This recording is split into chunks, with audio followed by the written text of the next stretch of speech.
far, it hasn't been their best showing. Can they come through and start to enter into their era of trough, or is this going to be a crest? Day 2 of ESL Challenger Atlanta and the final best of 3 before we start talking about the playoffs. It is BB versus sAw to duke it out here on Anubis, and already you see BB getting aggressive. 4 players actually clustered inside of A main to go for those fights, and they take a lot of damage across the board, but they come away with a kill.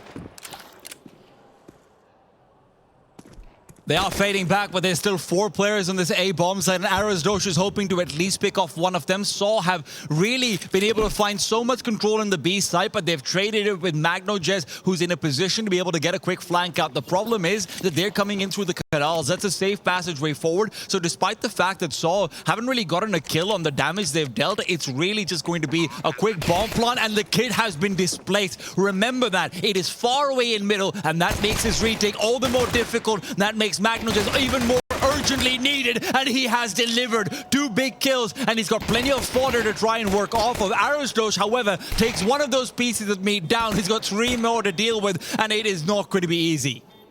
3 players for this retake. 2 are so incredibly low. Like you said, it has to be MagnoJez, and he's done well to find and finish that kill. Arasdosh finishing off both those frags, and MagnoJez now simply just doesn't have the time. He needed that extra manpower to make this round possible, and sure, he'll come away with 3 kills, but Arasdosh's triple is that much more important. And look, it felt like an even exchange early on. You know, damage being dealt for the kill that's had. Sure, it's a 5-on-4, but you're pretty much okay with that if you're BBT. But then completely leaving the B bomb site like that, and MagnoJez just thought he was setting up for a flank. They were so sure it's going to be an A-sided commitment, and then when the defuse kit is also caught off, it's just going from bad to worse. I think that's the problem, though, is that because they were all so low, it didn't make a conscious effort to go and re-get that kit, just in case that Glock was going to still be at those close-range angles. It wasn't going to be a favorable fight. It just really does cost them. And the Bombastic boys have decided to force buy into things as well. No surprises there with the players and personnel that they have. But picking up on that mentality story I was trying to paint for you, if you can't get your mental together, you know, maybe you underestimate the Australians, but you come into this matchup understanding that sAw are likely favorites for this entire event. There can be no struggles mentally.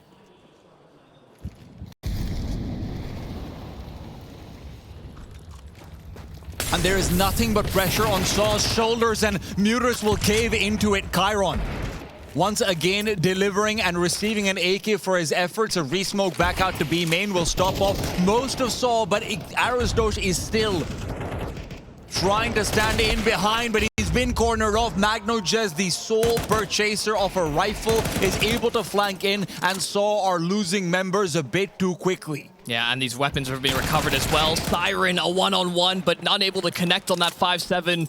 That's an important kill. Udrix had the bomb as well, but he also can't go too far without the rest of his team joining him. Roman bringing it back to a 3-on-3 as well in transition. And now they can slow down the round, but with 30 seconds, they're going to have to pick a target. Nafany has been left to be the only person to take care of the B bomb site, and that's why he's got the AK-47. If it's going to be a mid to B push, it will be received by weaponry, but guess what? There's weaponry on either side. Chiron, the one to wield the second, and he's found his second frag. But 15 seconds are all that remain, and sAw know a commitment is necessary. Zorte will be able to receive Story, and despite the bomb plant that will give sAw space to be able to buy again, there isn't space to win this round. Chiron finishes what he started with a magnificent triple and a lot of space on the server being taken by another 1 versus 1. I mean, a post-plant position where players are low, it was definitely doable, but yeah, some nice clean shooting from Chiron. It's great timing as well to catch Roman transiting through the canals to try and link up and perform a split on that A-bomb site. So they had some nice forewarning, but they were already leaning over towards that A-bomb site anyway. BB having a good read on how sAw would react. Chiron looks fierce in the camera. He looks angry. And honestly, I understand why he would be. In a challenger event, a team like this should always be a contender. But in order to be that, they need to eliminate the best from the event. We started off this show on Friday talking about how sAw will only settle for silverware. The only team with the expectations to do so. Think about FlyQuest and the Turbulence, big, Their integration of Rigon. Yeah. And Story right now is hoping to accelerate the Tech 9. Finds one, Arrows Doge makes it 2, and Muter is providing the backup necessary. saw's explosion comes through, absolutely demolishing the B-bomb site. And this is the thing, you know, BB throughout this entire tournament have actually kind of had struggles on their CT side. Even in the game where they start off very well against Rooster, on their defense, they get caught and surprised by some of these faster pace changes. It is so nice to see sAw built up for that B take, even with our eyes on Story as that man running distraction, him getting that first kill. I mean, all attentions are drawn to him, and it makes the B main presence so much easier for those guys to just come out and find a kill.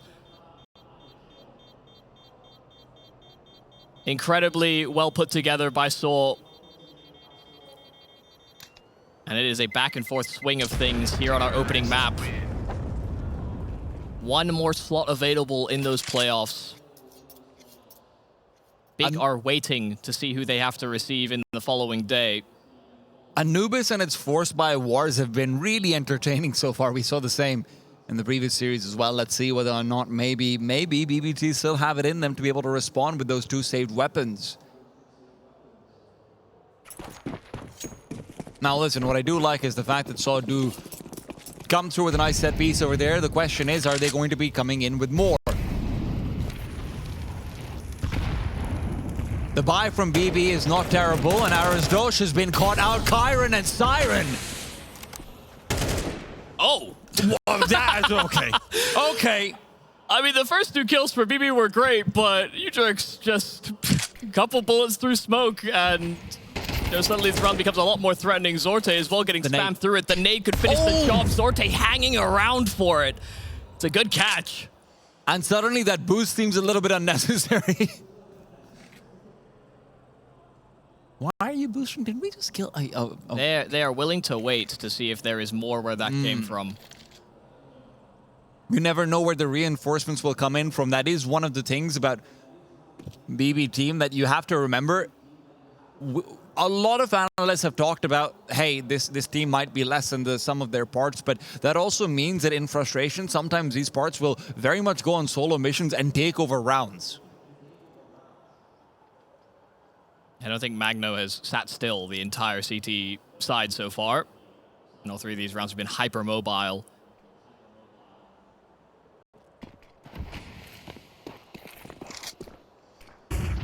Siren. Very annoying angle, but it is expected by Udrix. Expectations be damned. He gets the frag anyway. Re-peeks out for the second, and information garnered. Now it's Magno who's been called in with the scout to see if he can locate a head. And sure, it's presented to him, but Roman survives with 4. That 4 about to dwindle down as he backs out of a smoke, exposed, and it's going to be Muter's all alone. Good for the 1, needs a headshot, fades away, plays it defensive. Has to bleed the time as much as humanly possible. Chiron doesn't have a kit. And with Muterus taking this deep position, yeah, this round is simply unwinnable. It is so well done here by Muterus, but with the smoke, things can definitely get interesting. He recovered the kit en route to the bomb site, so I lied through my teeth. I was not expecting there would be one so easily accessible there for Chiron, but it is well communicated by his teammates. The extra util down as well. Muterus tried to play around the fact that there maybe wasn't that kit in play. And that early scout shot just comes in and makes it so Muterus just never felt comfortable, felt like the fight would be taken before, but just a straight commitment, and right where we start to expect, hey, maybe sAw can run away with things, he really can't. This shot was just, it was something. Yeah, kind of an outrageous way to start clawing your way back into the round. I mean, they get 2 kills without actually seeing the players. But the fact of the matter is, it goes from a 5-on-3 to a 2-on-2. BBT are happy. They're happy to have taken it. Yeah, it's around that maybe they should have converted a little bit more simply. But these mid players put on notice slightly. And sAw are probably going to be coming right back in with another force spy of their own. You know, the bomb's been planted. Why not go for it? Especially when the last low buy situation just looked like there was nothing BB could really do to stop it. It's all AKs out for sAw. of early utility deployed, and a faster play as well in through middle. With the humbling off of the mid control, Nafany trying to back away. U-Jerks even tanking a little bit of the damage via the Molotov. But they get access to middle so rapidly, the reaction has to be quick here from BB because sAw aren't intent on slowing down. Timing missed, but Siren will not do it. Oh my god, what? Siren! Absolutely absurd. This is the man who carried a major for Spirit. Might feel like an age ago, but you can see it in his hands, even if you don't necessarily always see it in the stats. Now, 2-on-4, sAw still hope to recover an impossible round. They almost did in the previous, let's not forget. And with the B bomb site accessible, the bomb plant is guaranteed. They just can't end up in so many of these man disadvantaged post plants. 2-on-4 where there's a lot of options for BB. They've got so much util. I mean, they've got so many attack angles too. But Kyron's going to be an isolated duel if they turn around and look for this one. You turn it into a 2 versus 3 very quickly. Roman is very wary of this, and the shadow spotted, but Kyron wins it. Arasdosh all alone, and very similar to the pistol round. It's an impossible situation, but he may have delivered once. It will not be twice.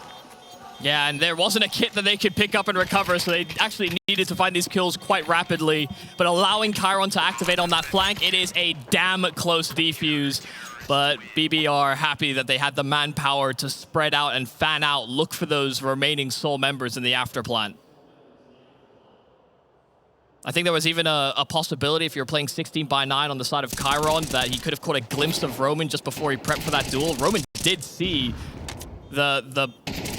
I guess the flank coming, but yeah, Siren does so much for BB in that moment. He is on an island on that A bomb site. There were 3 on B, and he just gets a single-handed triple. Didn't even have like a flash or a smoke that could have made those fights awkward.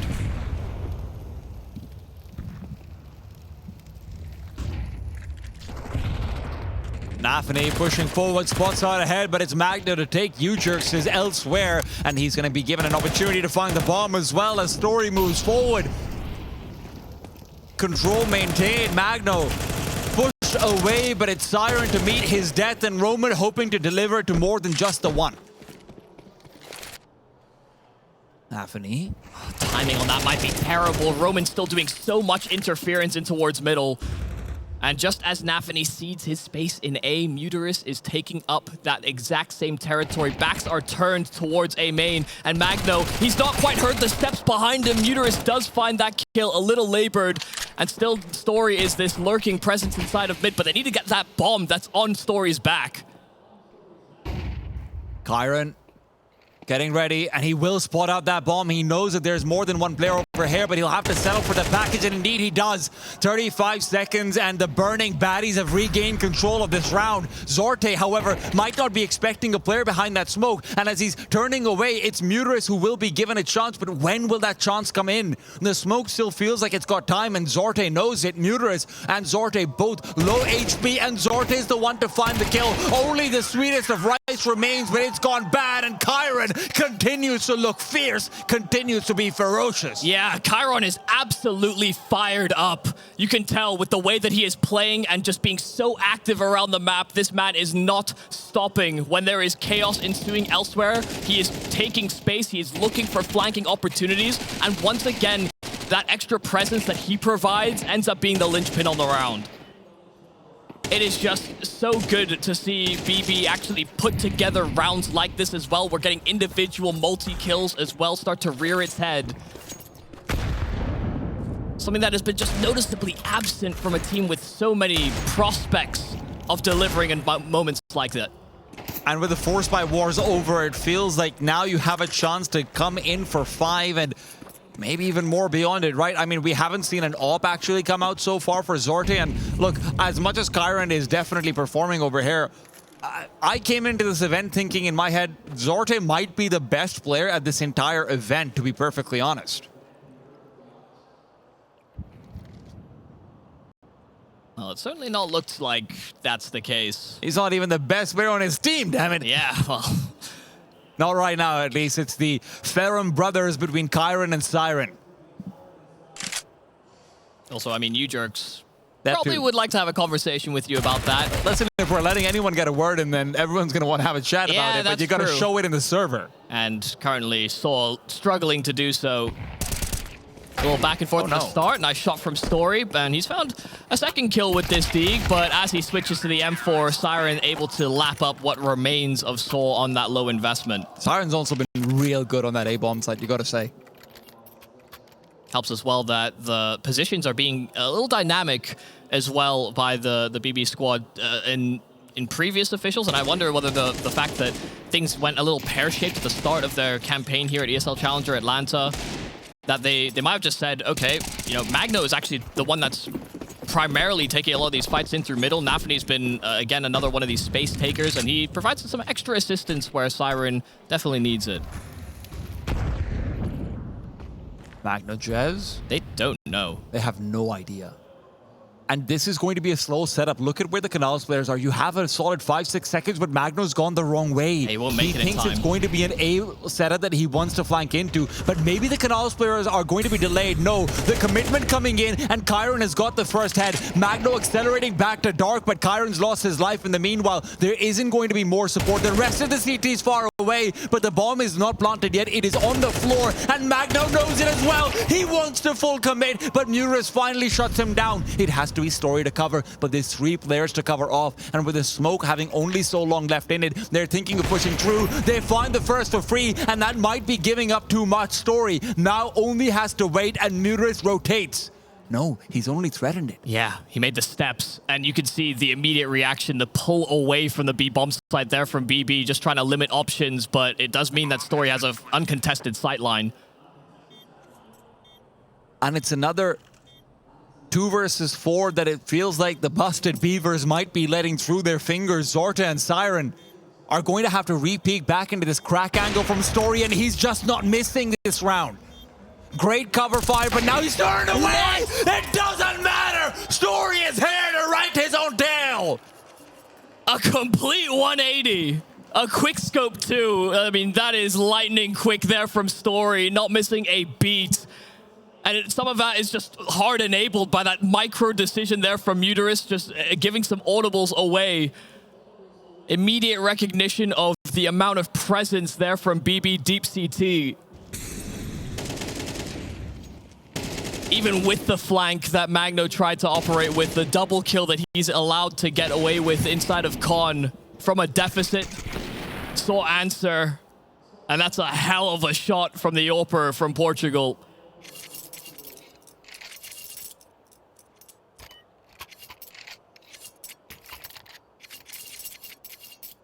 And there will be real dangers. You know, this T side is expected to come away with an advantage or at least equality out of the half.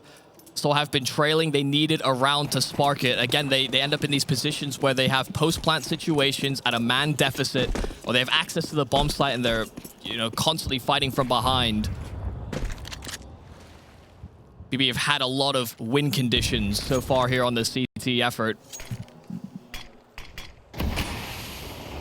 Okay. Maybe it's time sAw started expressing their own win conditions. This is bold, opening up the smoke, and Udrix will show him it's best not to be too bold of a boy. Nafany, however, he's got no choice, and he's not got any life right now either. 1 and 7, unfortunately, the fortunes of his compatriots haven't really been shared into his hands. Siren, cornered in, position revealed, and I'm sure that sAw would like to go hunting. I find it so curious as well, you know, when Magno was first coming onto the scene and when he got his opportunity on BetBoom, a lot of people were calling and I guess directly drawing parallels between him and Donk. You know, they played together a fair amount. Their styles when they were coming up were fairly similar. But, you know, positionally, that's actually not what Magno does for this team. You know, Chiron is actually the one in the more contested sort of star positions for BB more consistently. Magno is that insurance policy that if our first star doesn't shine, we're expecting the second one to show up as well. And you can see when they found themselves at a deficit, he is that first guy that is willing to make a play, as ill-advised as it may have been.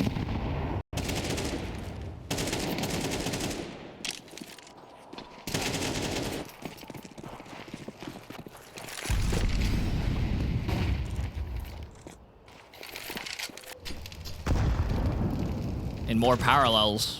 BB aren't the only Russian team that seem to have problems handling mentality. We saw off this game a little back and forth. They know they're against one of the big dogs within this group, hell, within this tournament as a whole. Yeah. And now they're encountering a little bit of turbulence, so rearing their head, and especially after the crazy round that Story had, you know, that's the type of thing that can really fire up a squad. sAw is a team's team. And the thing is, you know, I mean, Tecker on the desk did say, hey, I'm really tired of hearing about how teams are having mental issues. What are they doing to overcome it? I don't know if they know how to overcome it, right? This has been the problem consistently. It's a very young squad, and it's a lot of players who've played with great IGLs, or in Nafany's case, been considered a great IGL at one point, but that doesn't mean you have the experience of having seen these problems being solved in your past career. It's also, if we want to look back at that Cloud9 journey, that was the same thing that they were saying, you know, dealing with the pressures from in the transition to LAN. And not something that they really overcame, even after Nafany's departure.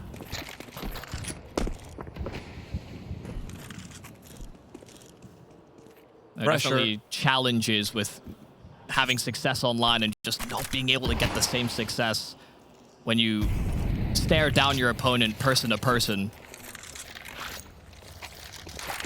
Adjusting expectations can be incredibly difficult, but that transition took place now years ago, and if you still haven't done it, it's you to blame. And right now, Siren might be caught out with utility in his hand. Nafany smoked off. The cover fire of Siren comes too late, and Arrow's Dosh might be traded, but the site has been taken. sAw only need to wait to plant the grenade to try and open up things to have at least a chance to fight back, but that chance will not be used.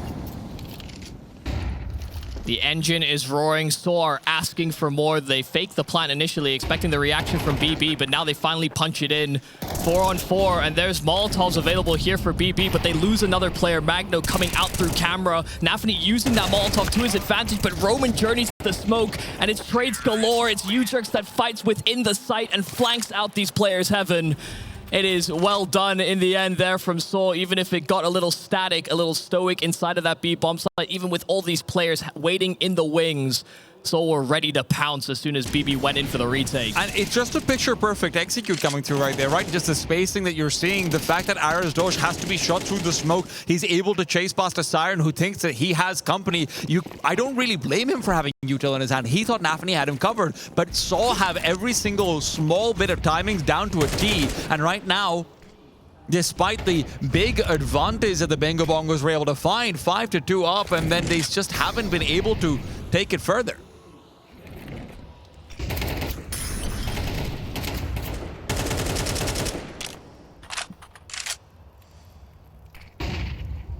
Stopped in their tracks, but they will need to hoof it if you must.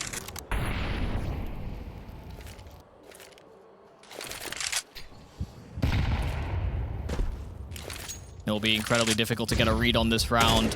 BB didn't come in with a lot. They come in with 4 FAMASs and MP9, but they are information starved. They know that there is presence, but they have no real read on the round. It's a triple setup that they're relying upon, and it places a lot of importance on these anchors on the extremities. That will merely accelerate the pace. Ujerx losing his life inside of mid. Chiron needed one, though. Back to 4-on-4, and sAw have access towards that B bomb site. But look at how fast this rotation has come true. And sure, you needed the speed because you don't have a kit, you don't have any utility to get back in. But the boost is what will assist. Magnocha able to bring the numbers in their favor, but you still have to get past Story. He's the one who started this campaign for sAw, and he wants to end it with 7. Muterus right there next to him, as he has been throughout. And Story may have missed, but Muterus and Arrow's Dosh are right there with him. Arrow's Dosh back in dark, being cornered in, but he fights back. A one-on-one, and Siren found. sAw will get 7.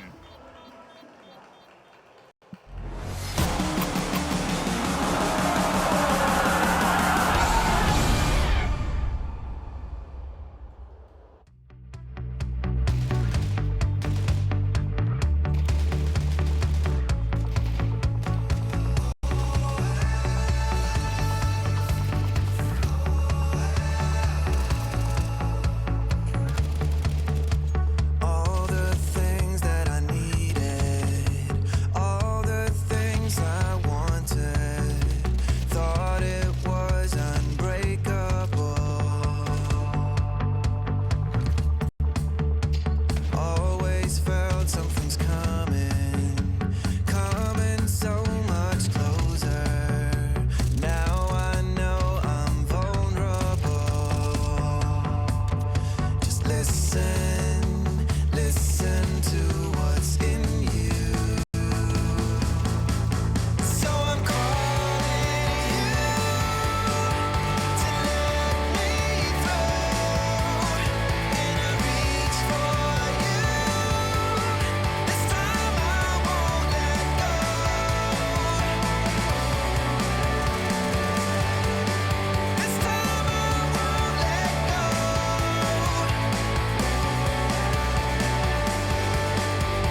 What started things off as looking very good for the bungled Bunions turns out to be a little bit more difficult later on. 5-2 up, and sAw still turn it around off of a massive story round, up to 7, and they hope to close on their own CT side.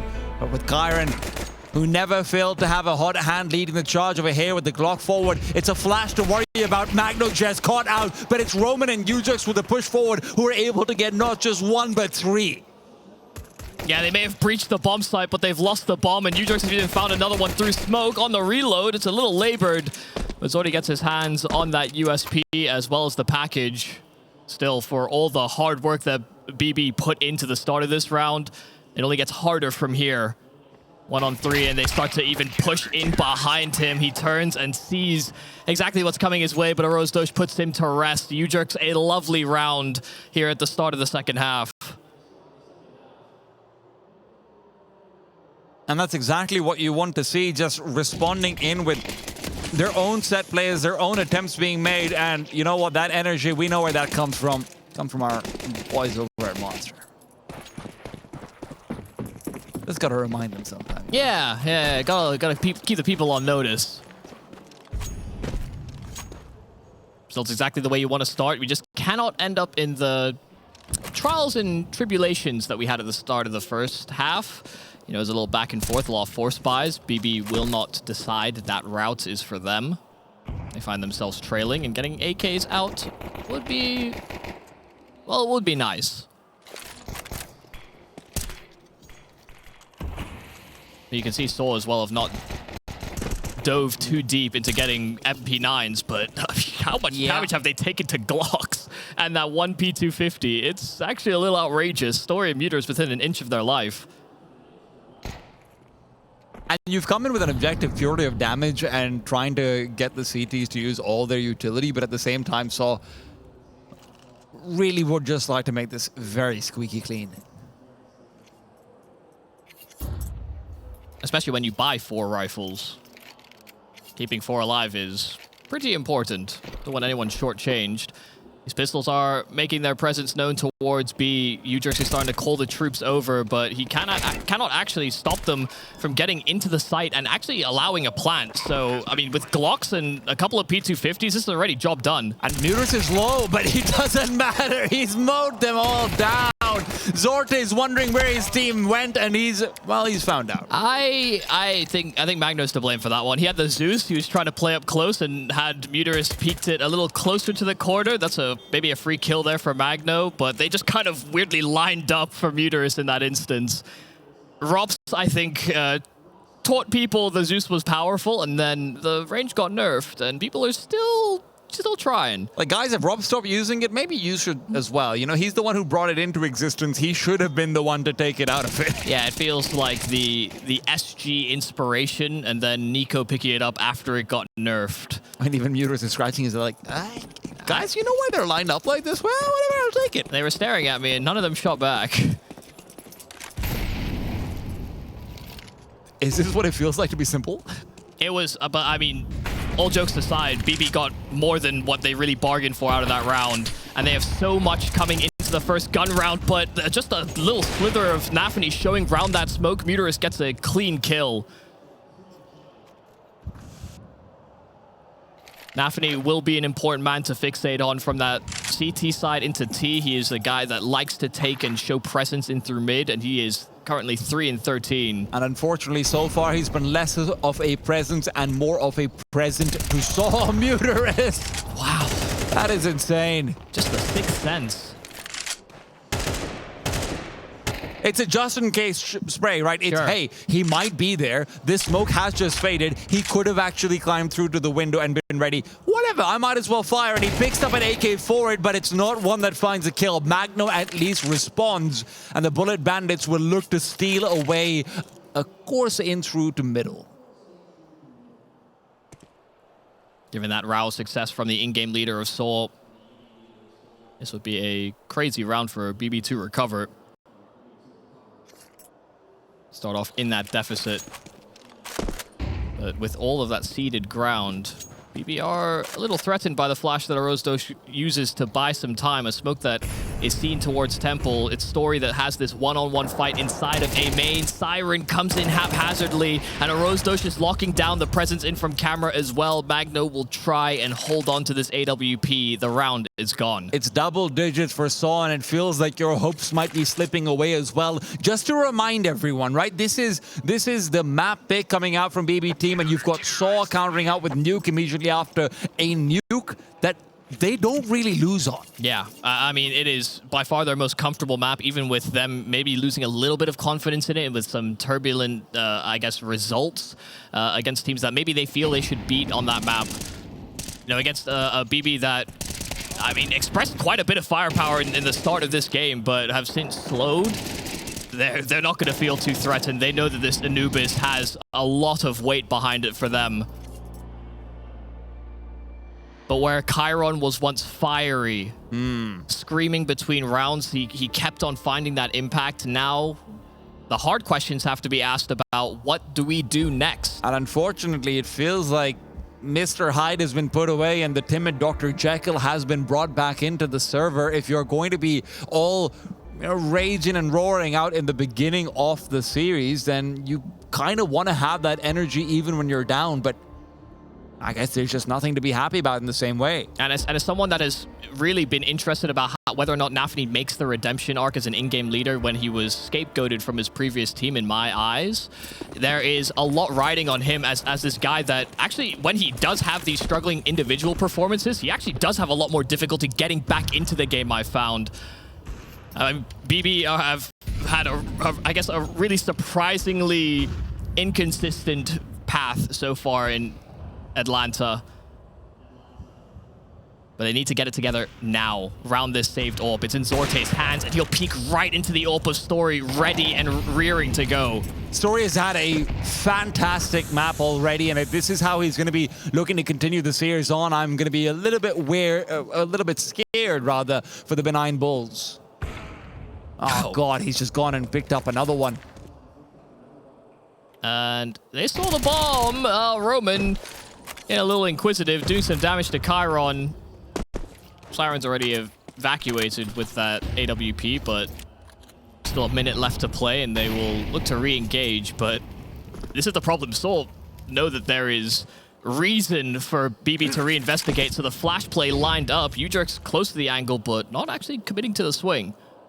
Even just continuing to delay again is very valuable, but Ujerks is just waiting for the flash on the other side. Doesn't want to swing too far forward. He knows the AWP is still in the hands of the T side, so Siren, who's going to be just guarding it off, is hoping the Tech-9s will come through with success. That success is limited, even if it is found initially. And finally, the AWP brings in with its first. Siren has still got 3 more to deal with, and with 20 seconds of flank and the bomb far away from him, there was never a world where he was going to take that AWP into the next. Yeah, I think even in the panic, just jumping, and so he's just a sitting duck for the final kill.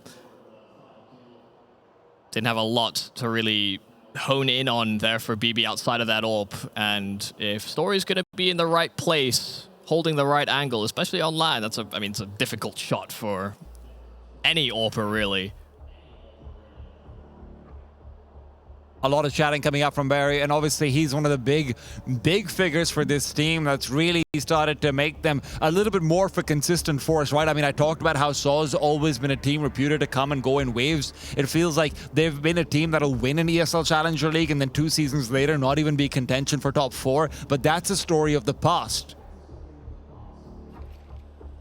This is the story of today, by the way. That is he's been on one. Yeah, I think the big thing for sAw is always about consistency. Like you said, it comes in waves, and they'll have this breakout tournament where they'll surprise everyone, think, oh, this is sAw fixing all of their problems. They're back, they're here, and they're ready to win a trophy or contend for one. This is really their clearest shot at it, but it's about maintaining that form. You know, they start this season with the surprise at Cologne. They started the last season with the surprise at Blast. But for the rest of the season, it was a little lackluster.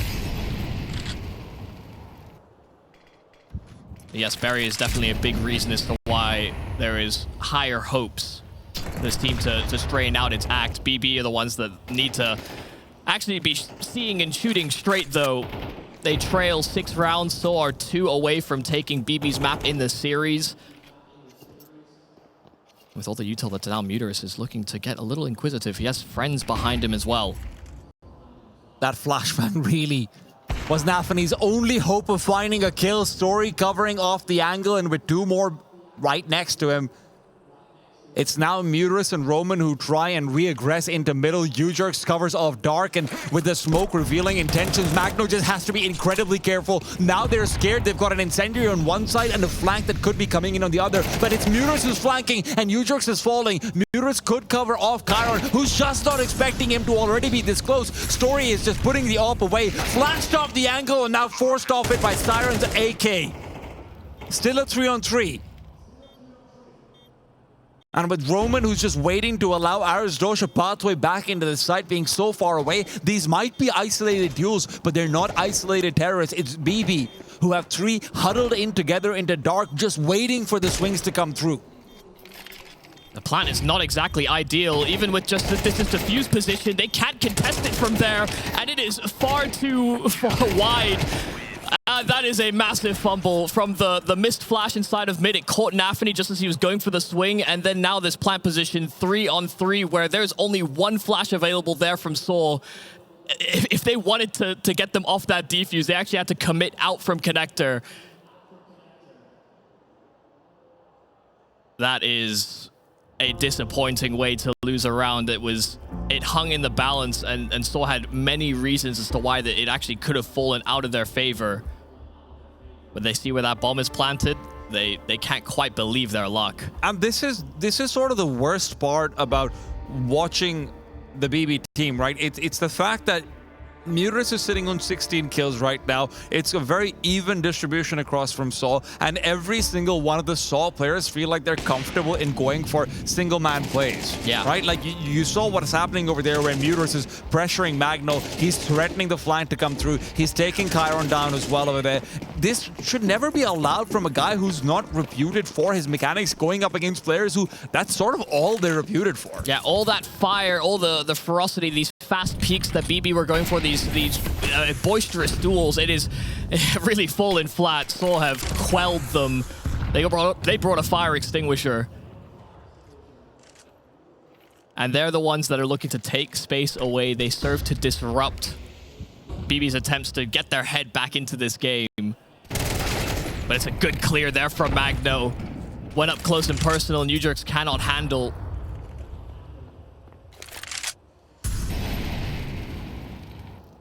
It's Story to recover the angle, and with not really maintained pressure into Canal, there's a world where he pushes forward and is able to get them as they turn back to check for a flank. Now, will that check ever come through is a separate question, but Arizdosh has at least cleared out close A, so he only has to deal with 1 angle, and he's dealt with it perfectly. A smoke deployed, a kill found, and recession confirmed. Arizdosh is able to get back behind the pillar, and now without flashes, it has to be dry peaks, and BB should be good at this, and Chiron shows us why. But Arizdosh is not able to trace out the right player. Zorte soaks up the damage in the smoke, but it's his teammate to trade, and it's an A site to be occupied. That is such an opportunity there from Arizdosh. I mean, he played his position perfectly. I guess, misdirection with him just dropping that smoke and falling back towards the bomb site. They didn't actually spot him before that smoke bloomed, crossing back. And he knew that he had access to just 2 kills where they emerge out the smoke just so they could get activated on that split. It is a really good position, but it is effectively well handled as well. You know, as much as there are chances, it is about sort of damage mitigation in instances like it. BB were trying to play as close to each other as possible for those trades, and even if Arizdosh got those kills, no guarantee the round falls the way of sAw. But BB have to be counting their lucky stars. That didn't turn into a more awkward situation. I mean, considering that initial kill, it really could have been worse. Felt like it was a multi-kill guaranteed.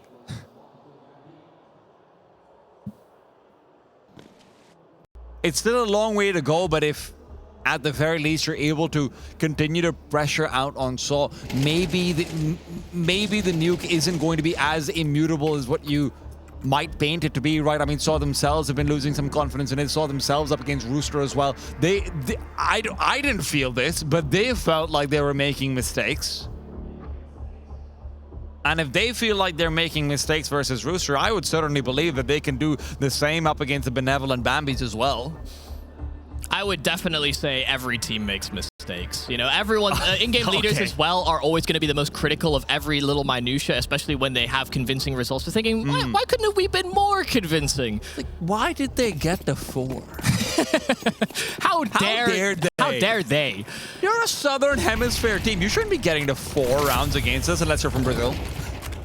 Well, this is much faster play in from BB2 as well. Cert controlling through mid. Nafany has gotten this territory where he has struggled in some of the rounds gone by, but they have thoroughly scared off Muterus.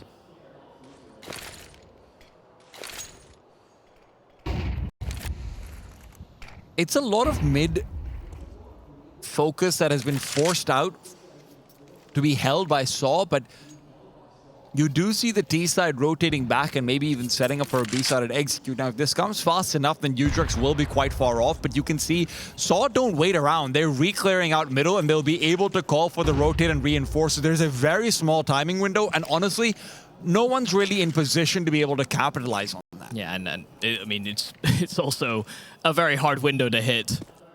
Oh dear, step by Rosdosh just as he's starting to re-clear mid. This position from Nafany is just devastating, and they had 2 players sitting at the back of mid. Even if Nafany should have fallen, they would have liked to have Nafany have got that kill and them not to realize the numbers, but Muterus is in a perfect position. They don't clear close door.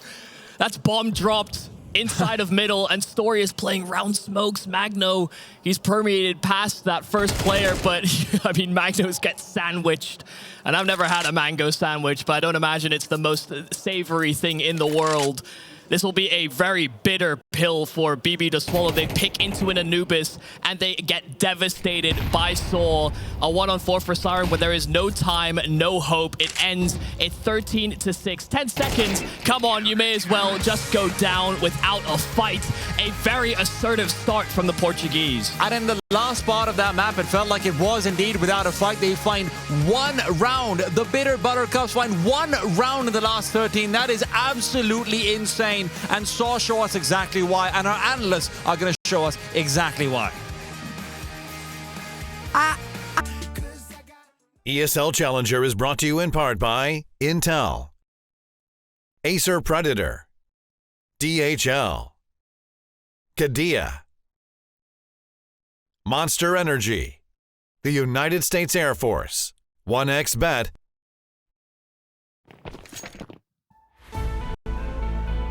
Quickly into Nuke we go as BB are down a map, and sAw hoping to make them down and out of the tournament. Udrex and Story start off strong, but maybe you can say that for all of sAw. Nafany at least is able to get a backstab, but it's not twice over, and that means it's a 2v3 for BB team to try and recover. We just get thrown into the thick of it, and Zorte fighting from door, but he gets shot straight ahead. Nafany able to flank out a player, but they are planting towards this top side, and they still have heaven access, but this player in the site, Roman, has to delay as long as he can. That elevation change, too much for Nafany to handle. It's Udrex with a double, a Rosdosh delivering on 2 himself for a quick finish on A. And as far as BB team are concerned, they might be thinking that it feels unfair to be going up against a Titan like this in the lower bracket in Group A's decider. But you have to deal with the cards that you've been dealt, and sure, you might be down on 1 knee in front of them. That only puts you in a better position for an uppercut on your opponent's map pick. Do they have the strength in those arms to deliver it, though? Yeah, and you know, for them as well, coming into a nuke, they'll actually be pretty confident with their online results that they have on this map, but I mean, clearly what has been working online has not been transferred well here in Atlanta. We saw them rejig positions. They started to have Magno play more mid than Nafany on Anubis, given that they've actually been able to play Anubis at this event and have identified weaknesses. This will be their first time foraying into Nuke since coming to the States.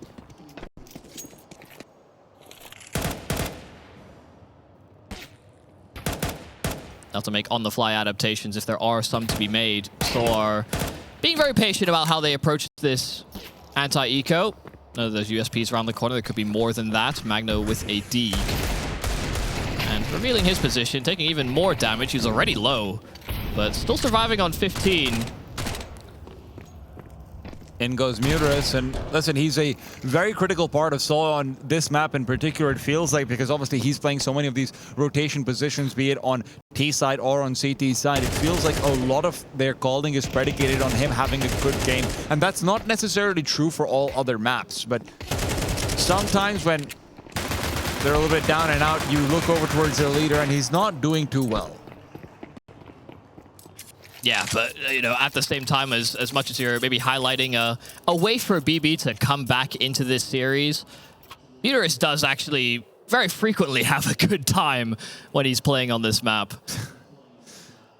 Looking a little bit sickly on the BB side, and I'm not just talking about what we see on the cameras, it's also on the server, right? You saw Kyron looking so damn good in the beginning of that previous map, and Anubis, he starts off 10 and 2. I think he ended on just 13 kills. And I think it was very astutely put by JRT on the desk, just the burnout that I think Kyron seemed to experience after all the highs of the early rounds into the disappointments afterwards. And if your energy was finished before, I don't know what you've got left of a head to fight with. Kyron, at the very least, has come through a renewed man. And that renewal will not continue through for a double frag, running out of bullets. The magazine feeling a little bit less than ideal, even if he's got 30 bullets in it. Yeah, unfortunately, those fights were just not clean. They have got rotates down towards that B bomb site, but it's maybe one or two too many. Because there's three. Re-clearing is Nafany. Utrix, all the meanwhile, is finding a very vacant A bomb site. It's a little bit reminiscent, in fact, of what happened on Anubis' pistol round initially, where Utrix did just go back to the B bomb site with a Glock, and it's like, well, this is empty. I'll take it. Thank you very much. Happy to oblige. Is this what land grabbing is? Story in the meanwhile, grabbing Magno and shutting him down. I mean, this is the first gun round, and, you know, for them, especially after Kyron gets that kill, he did need some support, some kind of a rotate, but there was more... It was more that Kyron was that first line of defense. They weren't going to try and save him in that spot. And this is where Kyron as well, as a player that can have these pop-offs and have these multi-kills, sometimes as well as a ramp player in particular, that's a star position for quite a lot of teams. You actually sometimes have to be able to call off your own plays. You know, you get a kill, you fall back, you play a bit more reserved. And as, you know, we see Nafany re-cleared ramp from the lower side of the map, if you're Kyron in that position, you could do that a lot quicker and a lot sooner and get your team in the right place to, I guess, thwart any T-side attacks. I mean, now that you talk about it, it is kind of weird to think of Kyron on ramp just based off, like, sort of the visceral emotions that we've seen from him. Normally, ramp players are, you know, these stoic, silent guys who know exactly when to back off, but having that explosiveness could be helpful. Sure. If BB run into a brick wall, well, maybe that's where Kyron can try and headbutt through it by a ramp push or two. That's always something that you have to be incredibly careful about. And sure, sAw are generally good at taking care of something like it. But it's why the role conversation is always so important when we're talking about teams. You know, it's more a mindset than it is just about experience in a position.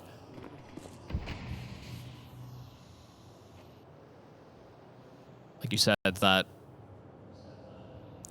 very outgoing attitude can be as much a boon as a weakness. It's a volatile spot. It's very results-based as well. Yep. And if you're one to quiet down quickly after having a few bad rounds, well, that's definitely not the place for you. Magno, however, really wants to get nice and loud. He's got himself a crossfire over here as well, but closing the doors doesn't really make it any easier. Quick flash overhead, but no one's speaking out. They're just waiting for the T-side to come in, and Kyron delivers. Magno as well, adding the last necessary bullet to turn it back to a 4-on-2, and now just the one. Muterus will be able to at least pick up some steam and pick up some kills, even if this round will be very hard to recover. But in a 1-on-2, it's a single kill that separates him from a bomb plant. It's all about reading the positions, and right now, without getting a glimpse of Zorte, he might start to piece it together that if he's not going to reface in this gap, could be that he's on the higher ground. Yeah, time is definitely a massive issue here for Muterus. 10 seconds before he starts to make his move, and revealed in that top position. Muterus needed that instant headshot. He was running out of bullets, and Zorte is able to finish off the round here for BB. They came in with 3 saved rifles, a couple of pistols, but really, I think shout out to Magnojez and just drawing all the attention away from what was a crossfire built by BB. Yeah, very nicely done. The sAw was not ready for it at all for the double deagle setup. And finding those 2 kills was massive. Now, listen, what's also massive is that you're taking the weapons forward that you are, because we saw that forced by warfare and what happens when you lose out too many of those. And at this point, sure, we're still in gun round versus gun round territory, but something tells me if sAw gets a bomb plant, even if they're losing, they might want to pick up those Galils and see if they can run it right back. But New Jerks will be hoping to stay away from bomb plant losses. However, Zorte now comes in to deliver. Was a little bit absent on map number 1, and that cannot be a trend if you want to get a win out versus a sAw, who showed a supercharged story. Muterus, in the meanwhile, though, will get a response kill, one that is quickly countered out by Siren and a one of his own. Yeah, just as soon as there's 1 kill found, it's answered right back. So even with sAw hoping to find these gaps, it's very quickly plugged by the BB side. Now they'll slow their roll. They knew that BB wanted to actually go and force some fights and take control of territory very early in this round. And Story has been able to work a pick. Once again, it's an immediate answer. Magno in at ramp. But is there confirmation on more than that? Muterus dealt with. Now Story, the last man standing. Bomb detached from him. It sits at the feet of Magno. He's just going to save. Yeah, most likely. It would have been impressive to pull a clutch like this together, but as you're so aptly describing, you know, this world in which sAw, should they lose this round, they might dive into those Galils, and if they have an AWP in Story's possession, then yeah, there'll be more incentive to investigate that as a possibility. One of the cool things about BB having made this a little bit of their own map is obviously that Nafany never really played this in the past, right? This was the old Cloud9, the old Gambit permaban. But when you look out to literally every single one of the other players on this team, they all come from teams that really like to prioritize this, right? You're looking at Zorte in his time with Force, you're looking over towards Siren in his time with Spirit. You know, Kyron maybe a little bit less so, but even Magno just has had a lot of really good moments on it. So this is very much a map that has come through, not necessarily out of the mind of Nafany. So you can see some changes in how willing and proactive this team can be on their individuals. I mean, look at this reface from Zorte. It's such a tiny angle, but he just makes it work. Yeah, again, it's just a lot of the sort of carry-over weaponry that has been able to perpetuate in these past couple of rounds. So really nicely handled so far. They don't buy into this one. I'm very surprised. I am too. Second stage loss bonus. Of course, they do have a buy around the corner, but you won't have an AWP, most likely, unless the idea is see what Story can do and then prioritize saving. Yeah, a double save never feels good, but it does feel necessary in a situation like this where the T side, realistically, I mean, even just having another rifle, the last fifth rifle is quite important. A boost to be set up to try and find Zorte over here, though. He's expecting it. He must have seen the tip of a toe, or maybe it's just his sixth sense, his spidey sense coming into play. Yeah, I mean, a good read on how that round was going to develop. They knew that Story did save that AWP in the round prior, and given the lack of activity towards outside and no shots being rattled through smokes or any of the util, even with BB having made steps towards outer, yeah, I think he was able to put the pieces together.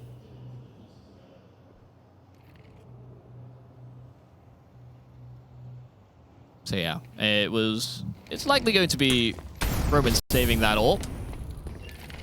Rosdo's trying to hone in on a kill, but it's not happened. And Roman's gone. I don't think that's recoverable. Yeah, yeah, it's definitely not. So now I'm a little confused by that, but I'm bewildered. Yeah, it'll be fine. There'll be 4 rifles. One maybe a little short-changed in Story, given that he did save that up the first time. But important that BB are able to stop that without any real issues. Oh, wow, he didn't even see anything before. Wow. Just expected it. You're right. Forecasting. Knew that there was the one AWP saved up, and that's one of the clearer plays you can go for. Zorte has a chance over here to shut down what looks like a very fast play, but a flash catching him full blind. Nafany's the one to cover. Siren up top will keep them at bay, but Zorte is still unrevealed. And go Story! Roman through the smoke, just firing away, and only Chiron left, and it's not for long. Just an immediate pace change. So rapid in through door, even with that smoke that's down, they try and blow it open on the side of BB, and even though Nafany gets that first kill, they just get swarmed. After the first kill, I mean, Nafany just was not prepared for any more action. You see him turn, he's caught in the flash, and there's nowhere for him to run. There's a Molotov as well. It is uncomfortable. A nice triple in from one of the vets that sAw still hold on to. Okay. That's kind of ridiculous. Goodbye to that vet. Oh, the other one at least, I suppose. Magno is the trade, but unfortunately with Siren tipping the scales, BB does still come out on top, and they can feel incredibly happy about that. Zorte's faded all the way back, and all in the meanwhile, Siren's doubled up.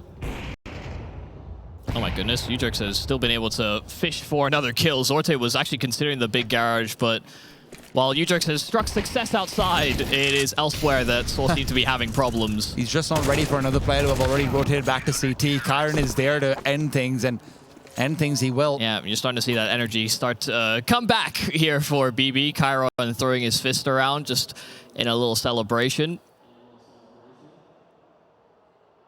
And what's reassuring right now is, and as weird as this might sound, there isn't that sort of bluster on their faces. They're not getting overhyped about this. They know the job is very much not done at this point, and they can't be getting overly excited.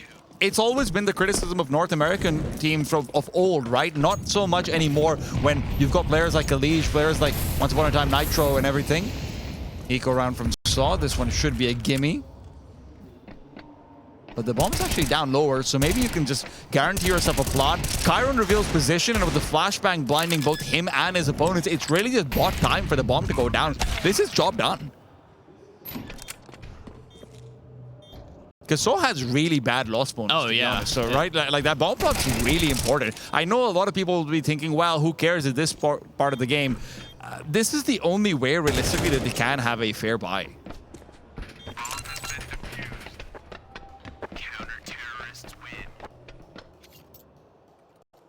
Yeah, they'll be able to get ups out.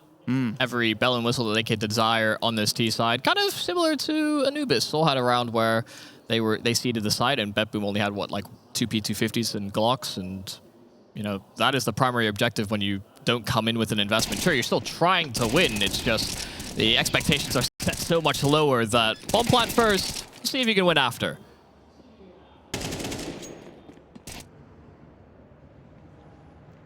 But sAw have to have the conversation about where is the weakness. Is there one that can be exploited? And to be honest, with the way that Nafany played in that first map, having his struggles individually, it may be that the A bomb site is something that could actually be targeted by sAw. If Nafany is going to actually hold his own in that position as well, it's just sort of like the double-edged sword.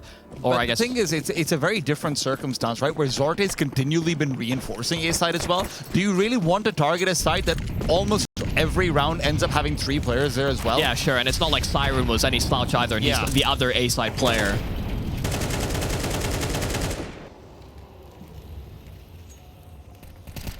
Nafany right now is really just wanting to contest, continue the spam. Make it so sAw can't sneak Roman down into the lower bomb site as they did in their eco, but as he repositions back up to Hut, he needs to be careful. The smoke is dissipated, and the second one is going to be doing the same very soon. That's what sAw is waiting for, and Nafany's now been spotted out. They started to creep in, but again, they're just not ready for Magno just inside Mini. This is the problem of hitting the A site. Siren's still alive at the back of it, and as Aristos turns the corner, he'll be able to change that fact, brings it back to a 2-on-2. But Chiron is getting ready to flank. Muter is watching out for it, but he doesn't have his crosshair in the right place. The sweetest of rice will continue to completely dominate that A site. sAw finding 4 there. And Zorte swung with a pistol. Yeah. He had the AWP inside of heaven, and he was trying to get a foothold back on that bomb site, but Nafany got information on that last man, and Zorte had his pistol drawn. It was an ill fit for that duel. Would have thought he would have better chances on that AWP, but you know Zorte can hit shots like it. But the initial defense here from BB actually looking so promising. They built that crossfire just as they're coming out through door. The timing from Magno from his probing outside back to main was right on the money. And yet still it's not enough. That's the thing with the activity of Chiron in that first map, you know, the tendency for him to be aggressive as that ramp player, to go in for flanks and try and get a foothold back on lobby and serve as another attack avenue before that bomb is planted. That is something that can be read into. That's why Muterus was, I guess, checking his rear. Oh no. Magno just wasn't ready at all for Story to be in Marshmallow, and neither is Nafany prepared for the opposing IGL to already be down under. They just got to their positions so late. No expectation that sAw would take these faster timings or maybe even hover as long as they did. Story has even found another as he crosses to secret steps. And Zorte getting aggressive over here is surprising, but Siren gives him reason to believe a Molotov to his feet will displace him, but Arasdosh as well is out in the open where Zorte is waiting for him. And now with Zorte knowing where the bomb is, Story, who felt like he's done more than enough for this round, is now entirely reliant on Muterus to make a play. All he can do is serve distraction and deterrent. Good jiggle by Story. Zorte will not feel confident to reface into that, but he goes for a deeper line and he goes right into the AWP of Story. It's a triple for the Portuguese AWPer. Siren, he has done so well to get two and bring them back into that round, but they needed to hold on to that bomb control. They needed to hold on to lobby. It couldn't afford a 1-on-2. What if they've been feeding Story? Yeah. Like, you look back to that Anubis round, which sort of started it all as well, and you look over here where it feels like sAw might have given up a 5-on-2. That's crazy. It was so very close. And I don't even blame Zorte, by the way, for trying to refeast out with a deeper angle. What else is he going to do? Just back off and not cover anything? You can still hold door without peeking the deep line. There are other ways to play it, but yeah, I mean, this is the thing. Zorte is not going to be fearful of another AWPer on the other side, even with how well Story played on that first map. You know, especially when again, this conversation about BetBoom and all the previous roads these players have taken in star positions. And what's kind of concerning to me right now is, unless it's a technical, there are no chins moving. Yeah. No one's talking on the BB side. And I don't want to see that. You have 5 rounds. I'm going to hope we just looked at the coach a little too late. Because if Nafany's chin isn't wagging, the coach's lips aren't moving, well, these fingers better be doing the talking pretty soon, and Chiron at least starts the conversation, but he's got the AK now to make it a little bit loud and proud. Zorte at his side, Chiron in the front. It's a 4-on-2, and sAw look to recover with aggression from Muterus. He's able to respond in kind, but it's still a disadvantage as they head back to the lower bomb site, where Siren waits to contest. All these two Portuguese old heads are going to really bleed this round dry. They are going to weigh in on that inexperience on some of the BB side. Muterus smoked down, and he'll tap the bomb, just try and bait more and more players his direction, but he disregards the control room, and Roman is just too far detached. Had made no conscious effort to link up inside of ramp. You can see Nafany prepared for a slow drop. The 5-7 already shooting the feet, and Nafany will find it. 6-6 at the half. A successful attack there from sAw, but this is the last chance potentially for Nafany and BetBoom to come back. They need this map. We'll see in the second half.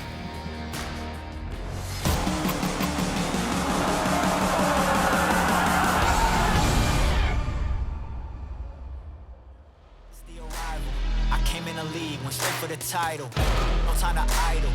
I'm finna get it, put that on the Bible. This is survival. Gotta treat every movement like the final. One by a mile. Nobody believe it, they all in denial. Look at me. Still in the show, that's the crook in me. They want me gone with the hook in me. Asking why is he here like I shouldn't be. I've been on grind since Auto. 10,000 hours the motto. They see the bag is coming out, they flocking to me like I won the lotto. dancing with the devil, there's no recital. I'm killing competition, ain't no revival. I shoot it to kill it, I'm aiming for vitals. I'm showing no mercy when facing my rivals. Snakes in the grass, they getting exposed. I know they be lurking, I'm watching them close. Acting like friends, but really they foes. Saw they be scheming and said adios.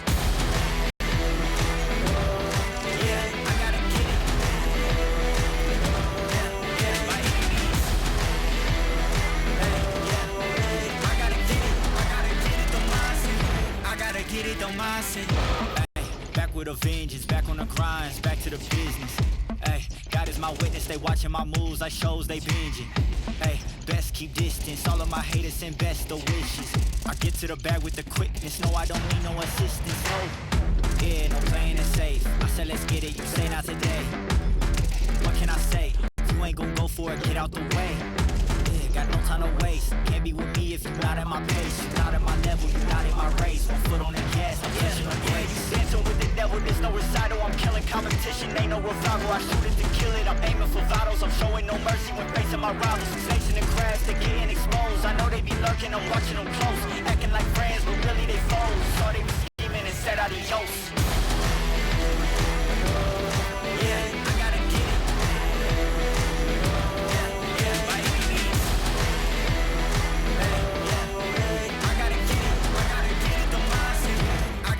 Don't mindset.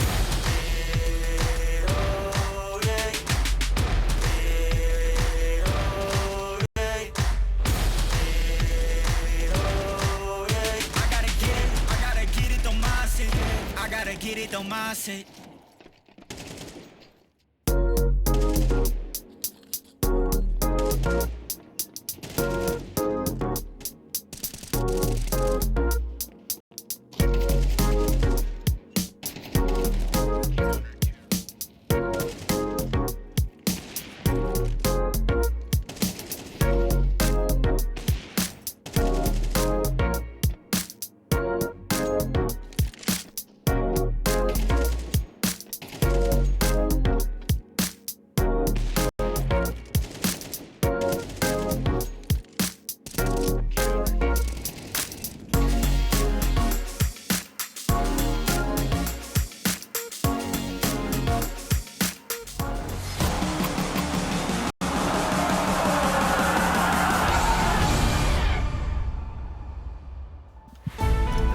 A forced by win to give BB team hope as they tie it at 6, but now they enter the difficult side, the T side of things, where they are going to be truly challenged. Can they rise to the occasion, or will they fall in the ashes of the group stage? Well, already starting very well here from Muterus towards outside. Magno dispatched of before the hit is even really set up by BB. sAw come in as favorites into this matchup. They've played, I think, a sounder game, but BB on that defense, to be honest, was creating some very quick crossfires. They had some nice rotates. It didn't always come together in the way that they had hoped, but there are chances available for them to still swing this the other way. This T-side pistol will be very important. Molotov now out, and they decide to dive those vents, but the bomb doesn't quite make it all the way. Chiron, the package carrier, does actually drop that bomb towards those vents, so it is recovered, and they permeate into this B bomb site. Siren's caught off by a falling Muterus. That is terrifying. And now in the 2 versus 5, you might have some consolation of the bomb plot, but Nafany has a chance to maybe get a double, maybe is gone. And it feels like there's only one IGL who showed up to party, and it is very much the Portuguese side. Zorta looking for a number to be added, looking for a little bit more money, because that's really all he could have hoped for. sAw will take the pistol. Yeah, I mean, he's the man that invests utility for BB on that attack. He's throwing all of it, and he's really hoping that his teammates can stall and buy some time so that he actually can serve as this lurking player. You don't want to end up in straight gunfights when you don't have armor. And, I mean, some really nice clean shooting on these opening attempts brought it to a 5-on-3 very quickly. But with that bomb plant, BB may be incentivized to commit to a force buy and really try and rock the sAw house. And they found a fair bit of success from these force buys, right? Let's not forget about that. Across this entire series. Sure. Resetting CT money afterwards, maybe that's even better than winning a pistol round, but all of that is copium unless it happens, right?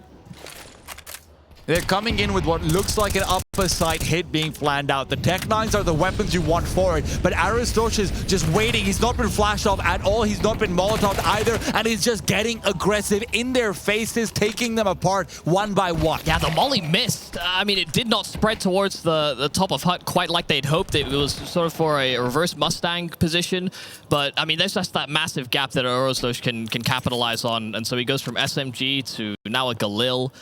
And so all the rifles that BB brought forward in this round have been either seeded or irretrievable.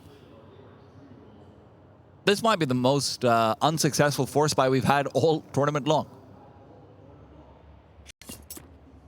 Maybe not. Well, a one-on-one to be had. You jerks. It's not even him. It's not even him. Damn it. Yeah, I thought for sure that was a guaranteed Udrix frag, but an immediate shutdown, fast A-side attack that BB had planned. They want to make use of those Tech-9s, those rifles are the ones that led the way. But just immediate recognition, I think, is what's key there from Aristosh, that he has that gap to play with, and it was completely disregarded. In a panic, sometimes a Molotov lands at your feet. You might just evacuate the whole position. I really don't like the Deagles and the Tech-9s being purchased into. I know these players are able to get the kills. I know all of that stuff, but you're also going to be down 6 to 9 most likely. The CTs are going to have money to buy because of how little damage, well, 0 damage that you dealt in the previous round.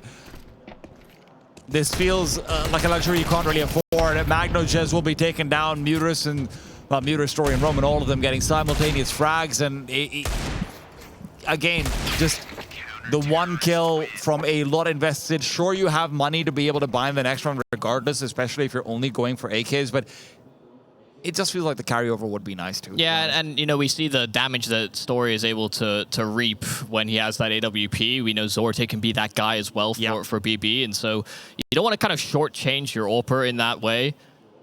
Especially when we saw him getting pretty active early on the CT side and looking like, yeah, he is feeling a little bit more comfortable on this map, even if his numbers don't necessarily reflect it every time. And also not to take away that Zorte cannot be a great rifler as well. But Story's the one who's getting aggressive with the AWP, right? And this is exactly what you meant by shortchanging. Story, however, not ready for the shallower angle that is fantastic from Chiron. It's anticipation. I mean, expecting some sort of disruption. Story has been a very confident player for the sAw camp and gets caught being a little too rambunctious. See if there's anything that sAw can do to recover that advantage that BB find themselves with.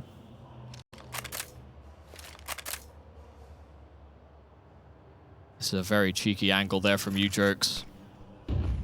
With the deep flash. A lack of steps. They may think he's actually on the ramp itself. Surely they check it eventually, so it's really a game of chicken about whether Udrix peaks on time. He will! He almost gets 2. If that was an M4, it would have been a guaranteed double demise. And you're right, they probably weren't going to check it, in fact. Yeah, he started making those steps way too early, and yeah, if Zorte wasn't in a position where he could actually trade or at least guarantee that Siren survives, then the round is combusting in front of BB's eyes. But given that that didn't fall their way, sAw are already moving to save. And it's good to see BB being able to pick up at least the one immediately over here, right? It comes really off the back of not just Zorte's response, but I think more than anything else, Chiron and his fantastic expectation. That is sort of the angle you were talking about, obviously, when you said that Zorte could be holding off in that 1-2v2 versus Story and Muterus. And Chiron shows us exactly why it's so strong. You just don't expect it. You've already gone so far, and you've not seen a glimpse or a jiggle. Yeah. So you're not expecting such a defensive position. So a good read, all in all, from a BB team that have been caught off by some of these micro aggressions thrown at them by either the AWPer or, you know, Muterus doing some dastardly stuff. It shows their heads are screwed on the right way for this T-side comeback. That was actually a lot narrower than I thought it might be. Timeout being called. And we've had quite a few of these, in fact, so far, which is nice to see for both teams. I mean, for sAw, obviously, they're a team that has been known to use them quite a bit.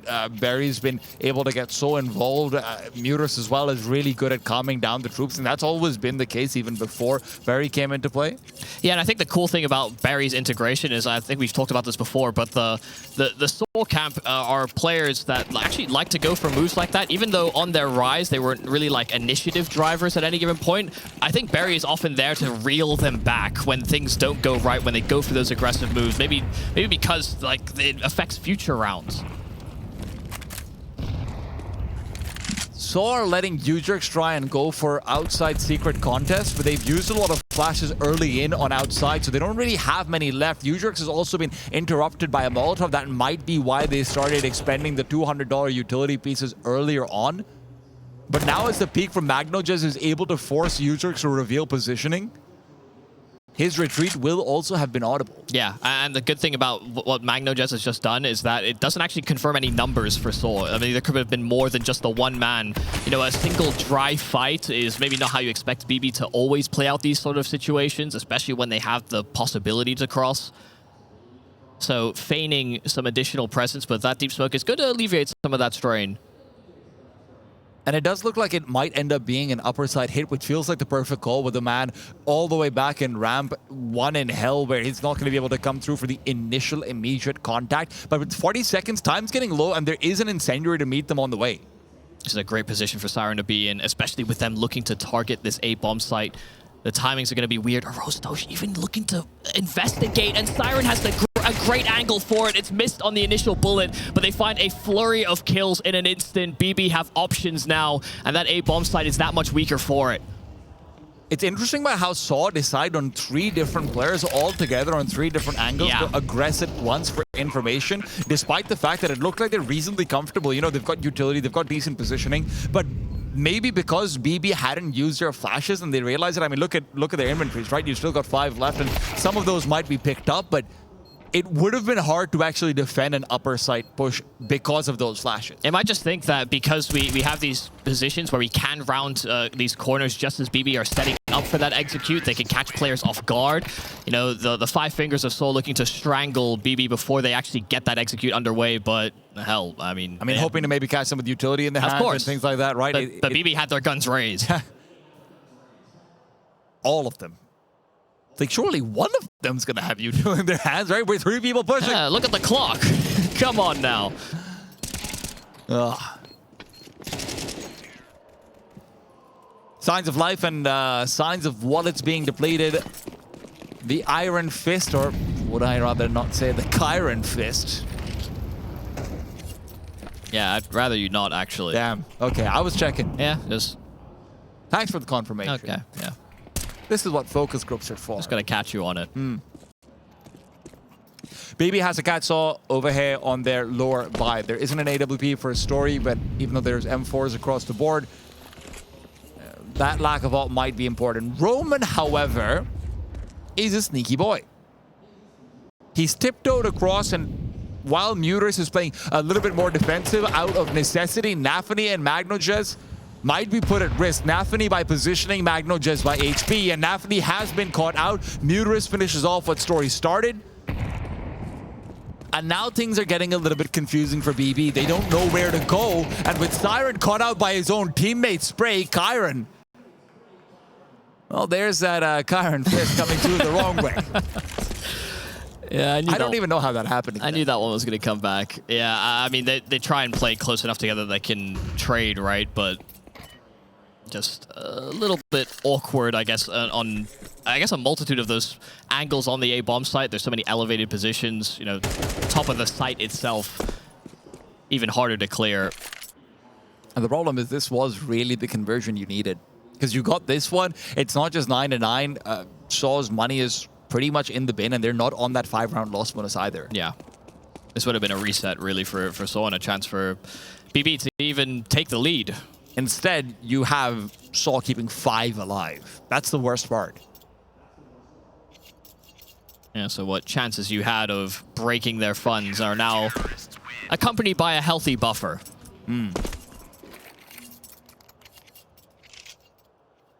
I really suck at doing this, but I think sAw are technically also at a $1,900 loss bonus, so no matter what happens, they will be able to buy the op in the next round. 1,400 now, I think, because they lost 2 rounds straight and then they win a round back. So I did say I suck at doing it. yeah, no, it's just, you know.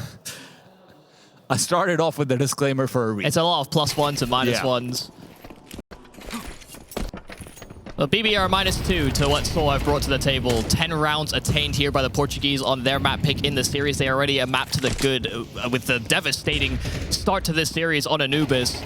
BB have a little bit more fight in them, I think, coming into this map, but they need the kills with it. Magno does find his isolated duel towards lower, but there's Ujerks to immediately rectify any lost space. Zorti really wishes he'd been able to find that frag as well. It would have made things so much easier. In the meanwhile, though, Nafany has done just that. Muters, who was given a second life, will not be given a third one. Zorte will take down Story, and sAw, in the round where they felt like they would find a bit more comfort, are looking less than so.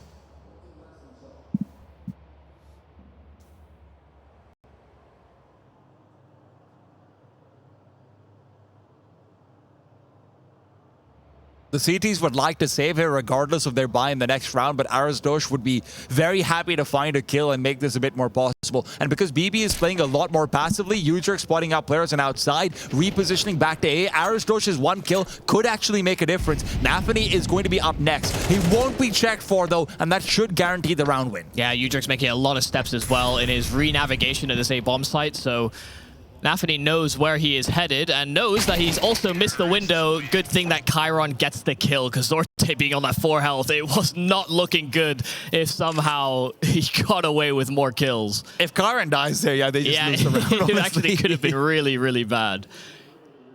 But really bad has been pushed away, and again, unfortunately, it's not a reset, so we'll have the money to be able to purchase up again over here. But BB are making this incredibly close, right? They are really still keeping themselves in the game off the back of some great picks being found in these mid-rounds.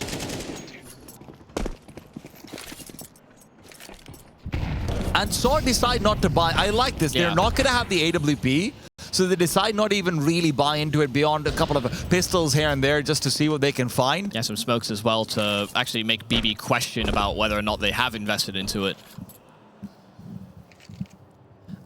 And BB have been playing pretty defaulty and pretty much 4 players sticking very close together. So you're very liable to being taken down by a stack if you've got a bad read on the opponent economy at situations like this. Now, of course, the stack hasn't really completely materialized, but it does look like sAw want to give it the ramp lean, and that's exactly what BB are doing as well.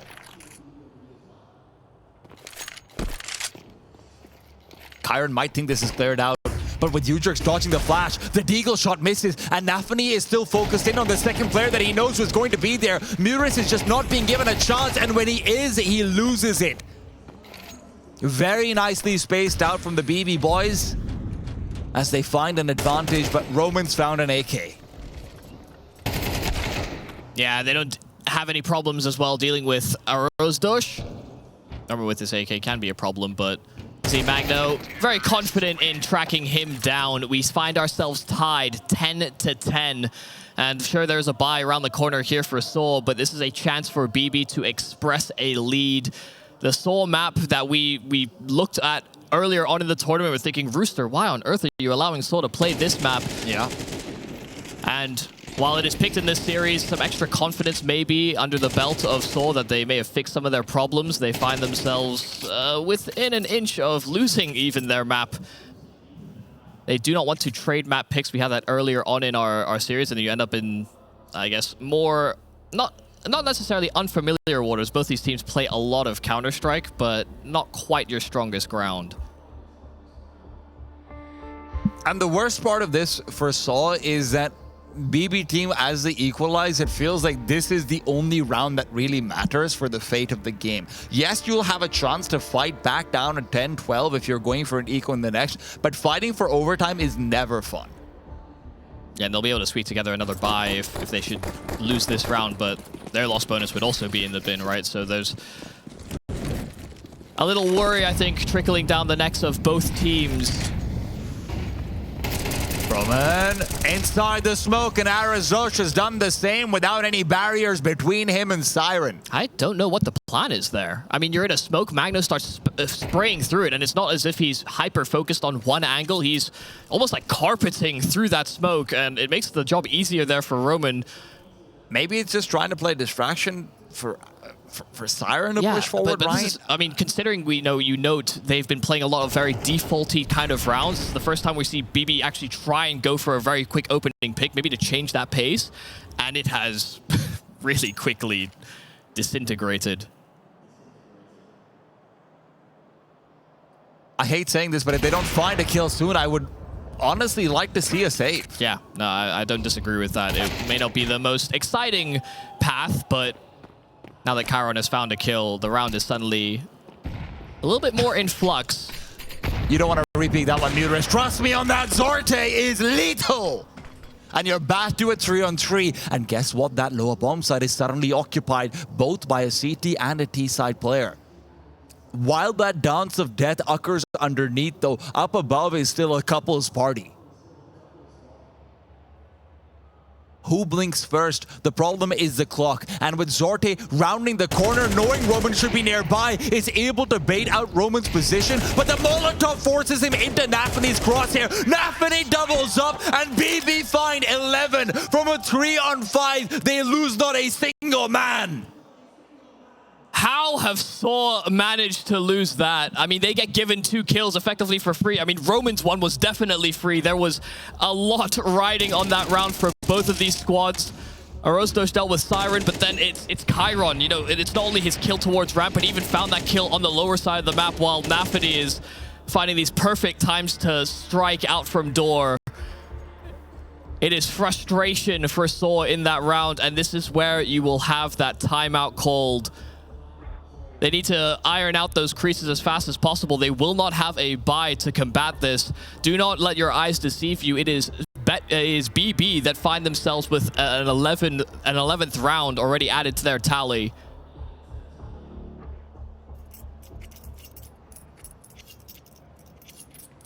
So we'll Please don't buy 5/7 and Eagles, my God. BB are not a team that are not susceptible to losing to these types of buys, but yeah, you might shortchange yourself in the most important round of the game for yourselves. But they need to get value out of this. If it's not kills and winning the round, then it has to be weapons carried over. Yeah. And you're not positioned to do that, right? You're not positioned with a let's trade off of each other in a way where 2 of us stay alive and run away. And to be fair to them, I'm not sure how healthy the buy would have been in the next round regardless, so maybe this is the best way to get to rifles. But that's a mathematical equation I do not have the variables for. BB in the meanwhile do recede, and Arizos spotted and dropped. That's a very cautious approach here from BB.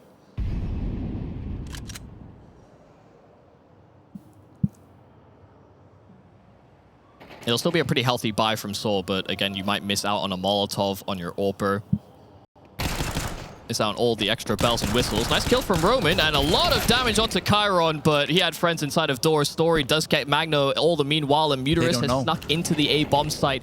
He's descended from heaven, and they need to clear the back of this site. No, they're starting to plant, and that player that covers off this planter is so low health, but he needed to start with him. It's Chiron that gets his double. Story, the spam is on the money, and it's Siren in a 1v1. Story round the edge of that smoke, and Siren needs to start thinking about that plant. The time is of the essence. There's a Molotov available there for Story as well, but he taps it, and Siren takes the fight as well. Siren has been lights out in critical moments for BB, but none more important than that. After winning a 3-on-5, they almost lose out to what is effectively an eco, but they keep it together. They find map point. This is exactly what BB needed, and the weakness of sAw is now being showcased. Your next round, you didn't save those rifles. You didn't get your objective out of it. And Roman is just wishing, he is just looking back and hoping that, oh man, If only I'd been able to finish off some of those kills and some of the damage I dealt, but can you really blame him? Hell, I mean, Muterus had the same opportunity. Exactly. I mean, he won't obviously know which player is the low health one, but, you know, the player that doesn't have his gun at the ready is more That's the likely. one you want to shoot anyway. And he's also the player that is most susceptible to not having his gun drawn by the time you deal with his teammate. But it's a snap decision. And this buy is enforced. Story will not have Molotovs or flashes, but he has that AWP in his possession. Muterus playing close towards the smoke outside, but the spam from Magno is right on the money. And that's one of the first times we've actually seen Muterus go for a play like it, but it's still expected. It's still something that BB know. He is the guy who likes to try and make things happen when sAw are down and out. And well, they're not going to be out of it if they lose this map, but they are really going to have their chances dwindling. Zorte's boost will find him. No opponents to contend with. Roman lies in wait. He'll be the first man to make contact, and contact does not come with kills. A flash to delay, but both sides still vulnerable, and Ujerks makes the lower one less so. But look at this, Arazdosh. Will the position be revealed? The legs are certainly spotted, and an incendiary at the feet of Chiron, but he's moved past. He's behind Arazdosh. A dink at the very least guarantees more damage, and Chiron will fall. Oh. Story comes in with another one. They're not done with this one yet. The bomb attempting to be planted, and there's no one to interrupt. But with Roman flanking, this has to be a kill, and he's found it. It's the in-game leader. Nafany trying to play into the heads of sAw, and he's going for a crazy play. He gives up the sight. sAw will not anticipate such an outrageous move, but he has cut all sound. He is a ghost. No kits. And they are chasing absolutely nothing. Nafany sees that first. He sees him on the defuse, but he didn't realize the Story is right beneath him. Story goes out and doesn't even see Nafany himself. It's the in-game leader that pulls through, and now you start to see the light shine in the eyes of BB. They realize that this is now a series that is on entirely. A full best of 3 still to play. And it all now lies on Ancient, a map that our desk outlined that sAw have also had shaky ground on at times. It is not going to get easier from here. It is only going... Of all things, not even an Aussie team that have always looked like they have their chickens in order, so to speak, but they really came to play here in Atlanta. They enjoy a day off while sAw and BB find themselves duking it out into the late hours just to see if they can make a playoff berth. An Ancient is what decides it. An Ancient which, honestly, for sAw has been a little bit shaky as of late. For BB team as well, I have to say their numbers might not reflect it, but sometimes gameplay does. Arazdosh, however, is not looking shaky at all. And if you want to make a statement, that's how. Yeah, Dooley straight away, this pistol finding 3, and this round barely got off the ground. Nafany, for some reason, has gone completely unchecked, uncleared for. He does find 2 for free, but Story makes sure this round doesn't get any more hairy than that. A lovely triple kill to start off the game in this final map to figure out who finds themselves in the playoffs. And this is the one thing that I will give to sAw, which is that they are not going to just completely lose their cool because they've lost their map pick, right? There was a lot of mistakes where you can look back and say, you know what, we were kind of in favor, right? You know, we lost some 5v3s over here. We lost some situations where it felt like the round was in our pocket already, and then maybe we just got pickpocketed. Yeah, it's not like they didn't have chances to close that game, but they just need to make sure that that doesn't affect them coming into this last map. And yeah, that first round is certainly a statement. Some nice kills from Ujerks as well to deal with this anti-eco. Magno does get his hands on an MP9 and finds his hands on a secondary kill. Cannot even think about moving in for a bomb plant, getting it crunched in by Muterus. So losing a couple players, so at least stop that round from getting, again, a little precarious. And I was talking to John, I mean, that's GRT. I call him John because we're cool like that. Okay. But I was talking to John earlier on, and one of the things that I will say is reassuring about sAw, even in their loss, is that Roman was doing well. And Roman is an incredibly crucial part of their CT side defense because as a cave player, he isn't the highest fragging individual, right? And it feels like sometimes that is your cave player, but regardless if he's coming in and coming alive, he manages to put up some very good early round pressure as well. And after what is normally late round, but early on, Chiron has found an Aras Dosh with his back turned, and Roman is now called in very early. Nafany adjusts his spray practically by accident. I mean, he did it intentionally, but I mean, it's just pure instinct that takes over.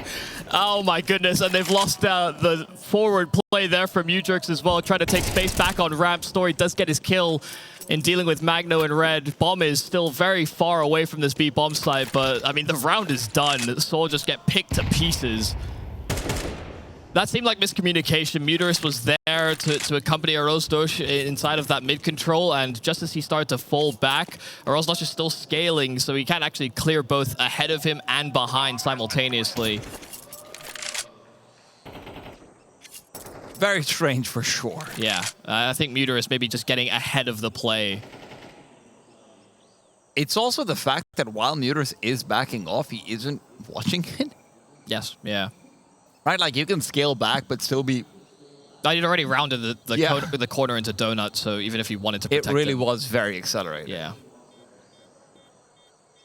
And you know what? These fast rounds are exactly what we're kind of hoping to see more of. Oh, I mean, you know, I love that you're sort of pinpointing Roman as well, because whether or not it's Magno with maybe a slightly different look, you know, he's often the mid-control guy for this team, but it could be Chiron, it could be Zorte coming out with you with an AWP, could be Nafany as well with an SMG, or, you know, trying to throw in different levels of pace. And I'm not even in the server. No, but there's so many different threats to Roman in particular in his position that his performance will be pivotal.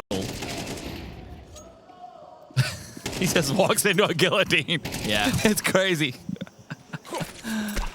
Well, listen, they still have equipment.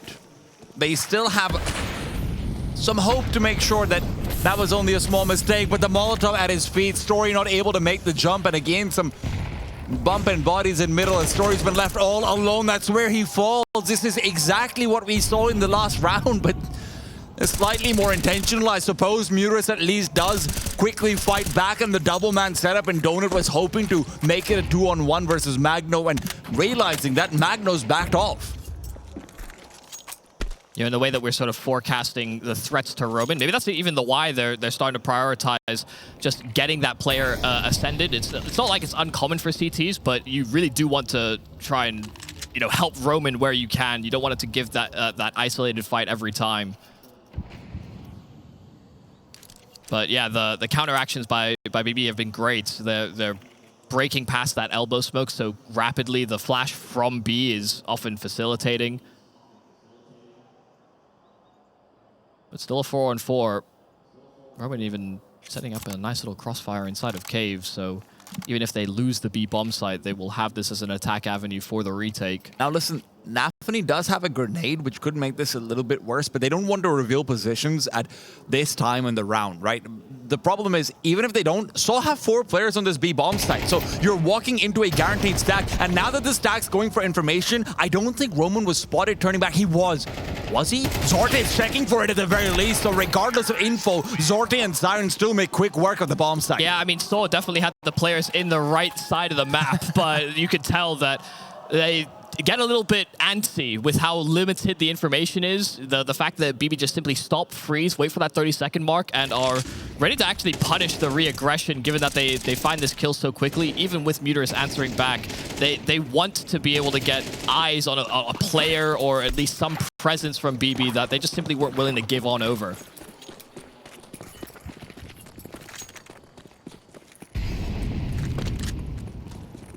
They are all singing the same tune here on BB. No one is overstretching.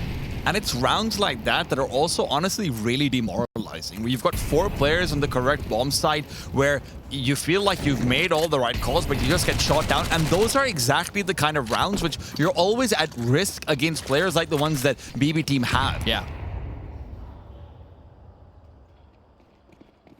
And, you know, it's why when we came into this event, it really did feel like an event where anyone could beat anyone. I think Nafany even said so much in his interview just before we went to this game, just this idea that there is no team that has figured absolutely everything out. Sure, we will tout sAw as the favorites, given the way they start each of the seasons this year. But clearly some growing pains. And one of the things I like about BB is that so far they've actually gone for a pretty accelerated rate of play in Ancient. Okay. You're just had a few of those, hasn't he? He just taps him and then walks away. But BB at ESL Pro League, what we saw out of them was a much slower pace of play where players were second-guessing themselves a lot.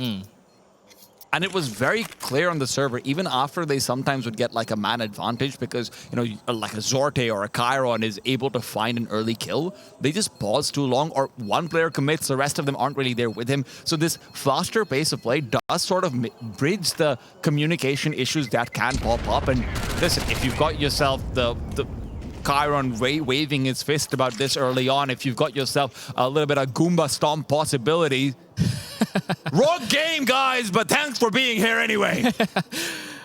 Love the costumes. But no, I don't disagree. You know, there's also, I love this anecdote that I have about Adam9130, used to be an in-game leader for the UK scene, but also had a lot of players that like to go for crazy plays and were stars on their own respective UK teams. At certain points, you just do have to tell everybody to shut up, stop, and freeze, because everybody wants to be the guy that does the next thing in the round. And, you know, BB are not shy from taking fights like that, so I imagine the conversation is almost even similar in their camp. Like the phenomenon, I can do this, I can do that. Can you just shut up for a second? I know you can do all these things, but let's talk about what we're going to do. Yeah. And look, credit to them. It does feel like they right now, at the very least, they have been finding a happy little middle ground. Can they continue to tread the tightrope? Yeah, it'll be very... I mean, it has been a pretty taxing series for both these teams, both losing their own respective maps and both ceding, I mean, big advantages while they were in those losing efforts. No, they should have won rounds that they didn't.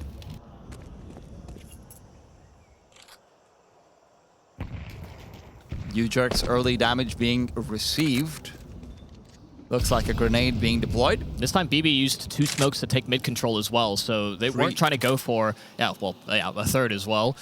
But the idea that they had gone for these faster, accelerated, quick flash plays, they know that sAw are likely to make an adaptation, and sAw are respecting the fact that BB can take that mid control. But Muterus does have a gap around this red smoke, and actually, oh my goodness, Chiron turned at the right time. Just as Muterus went for the swing, he was oddly very prepared for that duel. On one end, I'd like to think that that's programmed. On the other end, they did also miss a red smoke before they deployed the right one, right? So I don't really know which side I fall on that.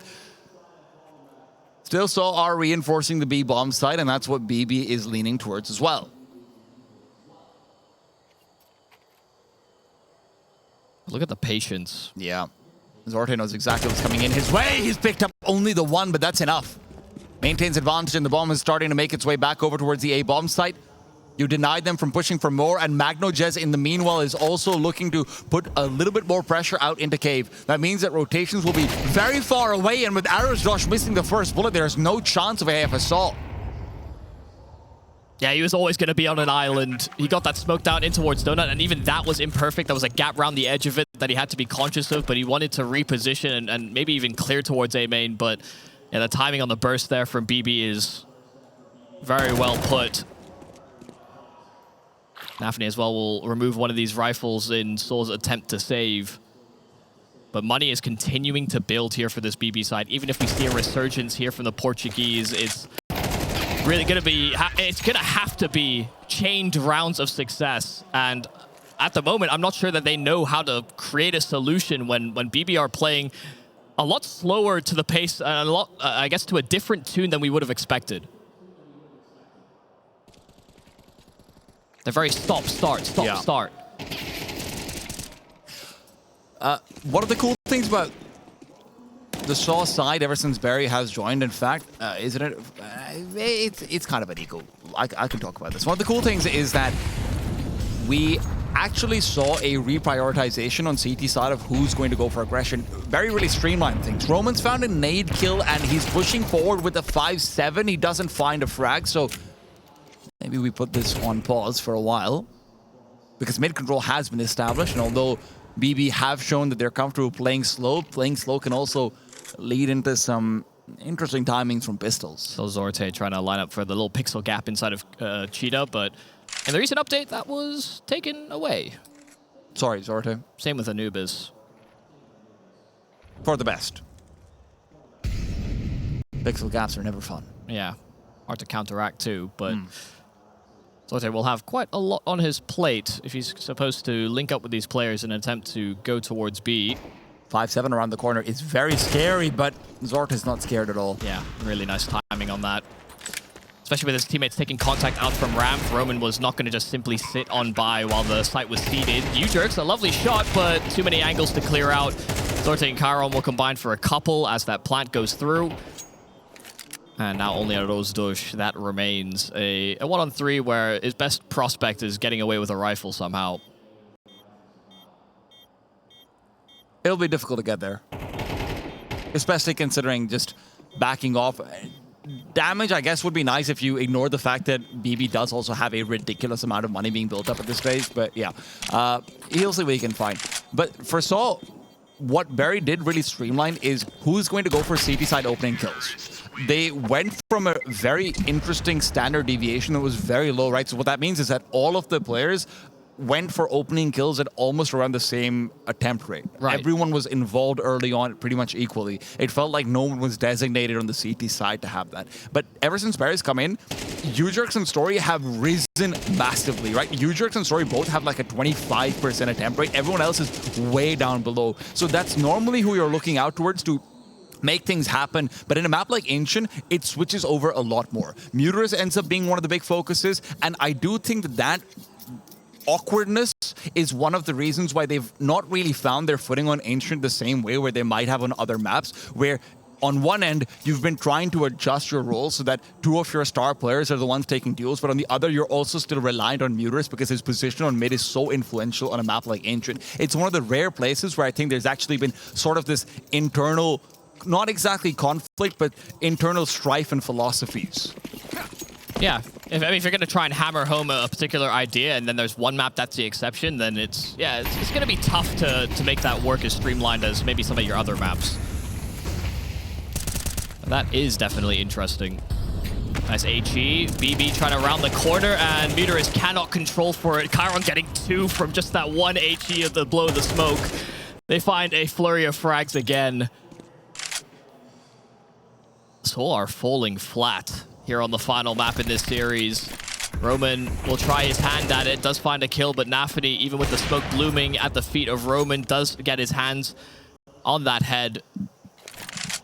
Karen does have the bomb, but I think they're worried about Story being ahead of the rotation. Nafany is trying to contain, but he might have been within earshot to have heard at least a step of Story.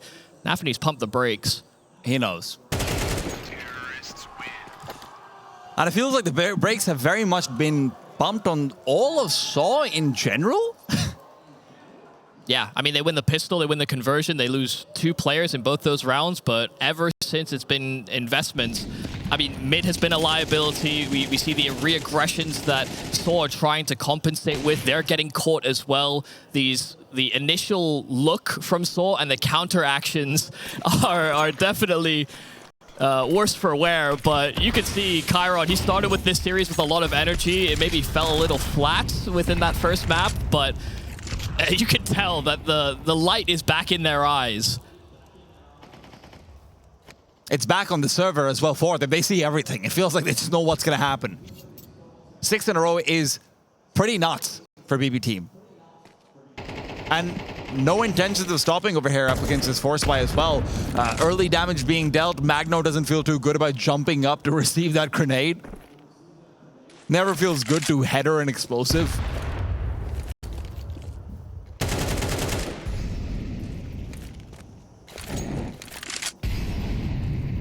And for sAw, the problem is that to actually do something about this really slow-paced style that BB are going for, either you find an early kill or you play so passively that retaking areas of the map is your only option. And both of those seem really hard right now. Yeah, and BB, it's not as if they're unwilling to go for dry fights. And when you're holding those angles, it can sometimes work to your favor, especially with the way that lights end up working in your favor on the CT side.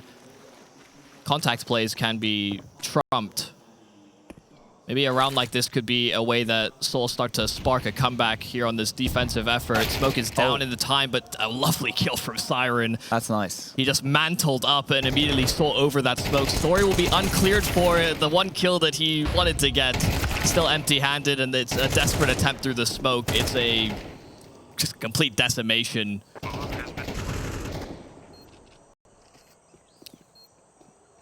Uterus. This is not a time for fragging. This is a time for thinking about what the hell am I going to do to bring this back. It's the next round, which all of sAw's hopes and expectations honestly rely on this round. It's fine if you're able to climb back to 5. It's okay for a CT side on Ancient. But if BB get 8, if BB are able to threaten for 9... Yeah, you would be extremely nervous. And this is the thing, you know, when we put into context this game, this is sAw's first best of 3 here in ESL Challenger Atlanta. Of course, they went through the upper side of the bracket. It's best of 1s to make it all the way through. They fall to FlyQuest. But BB, this is their second best of 3 today.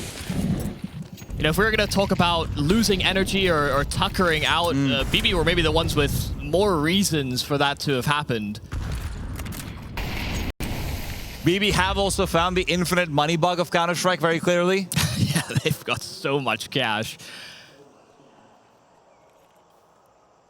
This round is, like you said, critically important. And sAw have elected to go for the retake strategy instead of early aggression. You can see that, but the utility you have to try and commit to it is limited at best. But it's at what times do you give that control away and what times do you investigate? Because, I mean, they've been getting caught in those investigations. A good spam from Udrix to have found a kill. He does at least get away with his life. He's another player that can be a nuisance on B. The elevation from Magno, that's not even your main AWPer. A fantastic peep and peek right into Donut, and Chiron will even take the space. But he's been smoked off as well. Even if they know he's there, it's not like they're considering him a factor. They know where Udrix is as well. He was spotted, so Chiron's able to adjust. Fantastic comms from BB right now coming through, and Muris and Roman look like they're really only going to have the choice of saving. You got a blind entry pretty much, but maybe it's not the save that's on the menu. They found the hidden dish, and it is trying to go for it, but always a danger to try the chef special. Can he actually execute on it? Muris with the AWP will be able to cover off Nafany, but there's a clear path of retreat and an even clearer... Oh no! That's massive! That could be the difference maker over here. They haven't been able to recover the kit that they bought coming into this, but I think it was in Donut. Yeah, it's probably on their way, but even with the Molotov mishap, the round is just too far gone. They're a little slow going in through Donut, and Nafany just delaying inside of the site, even though he was offering up a duel, was certainly a problem. And sure, they'll kill Nafany on the exit, but again, money is no issue here for BB. This is kind of crazy. Because, like, honestly, I really like the setup this time after they get the first kill. I'll be honest, I've got extra and I didn't even see Magno coming in. I was so tunnel vision into the idea of Cairo peeking down from underneath because that has been the consistent play that they've been going for. But it's all about when you give away position, when you rotate, how safe do you truly play it? Because I think BB is well clocked in on that round that, oh, they're not going to give us fights. Let's look for them. And even with them losing Zorte for free through the wall, they were more than happy to oblige. Just a quick reroute. And like you said, the comms were very clear. You know, Muris got a kill through red, but they just smoked it off. It's not like he's going to jump straight through that. The last thing you want to do is seed over an advantage just as BB are starting to make their move.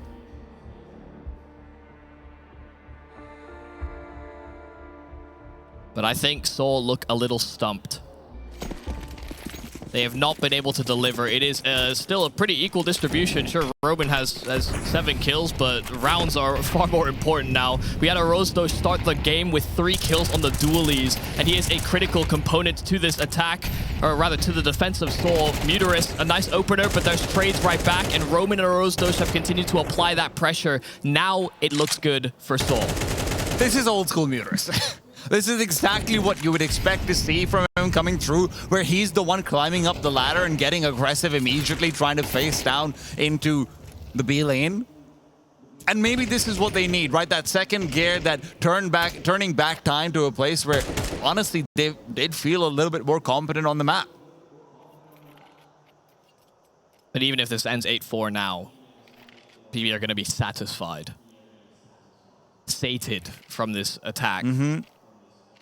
4 rounds would just be a straw when you're out deep sea diving. But at least it's a straw, at least it's oxygen, and they still look to find it.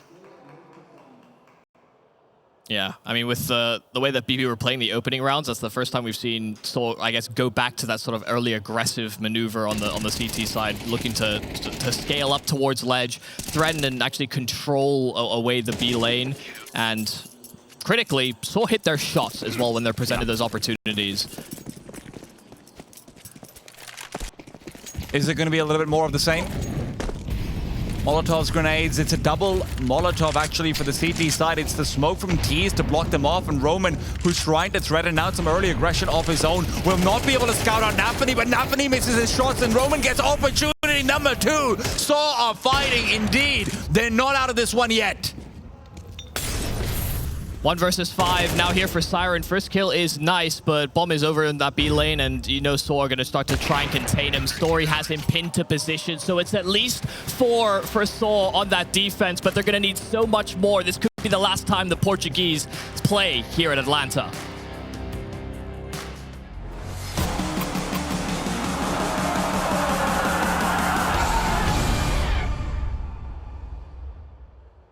I'll keep your picture in my room, 'cause it gets me in the mood.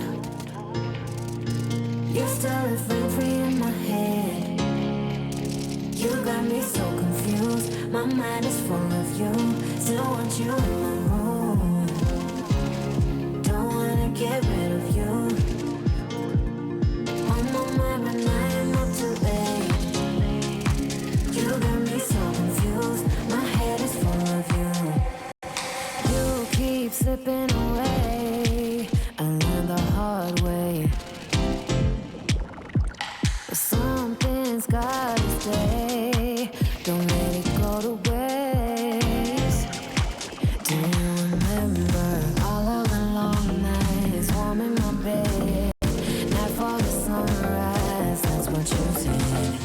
You held me so tight each time again. I'll keep your picture in my room. Don't wanna get rid of you. On my mind when I am up too late. You got me so confused. My head is full of you. Done with silly games. Don't leave me hanging on. Keep me hanging. Said it once, I'll say it again. Your love is what I want. Do you remember all of the long nights warm in my bed? Not for the sunrise, that's what you said. And you held me so tight each time again. In my room, I'll keep you safe. Don't stay away too long, pulling back and forth. Still got me paralyzed. Got what you came for. One thing that I've kept. I'll keep your picture in my room, 'cause it gets me in the mood. You're still living free in my head. You got me so confused. My mind is full of you. Still want you in my room. Don't wanna get rid of you. On my mind when I am up too late. You got me so confused. My head is full of you. I'll keep your picture in my room, 'cause it gets me in the mood. You're still living free in my head. You got me so confused. My mind is full of you. Still want you in my room.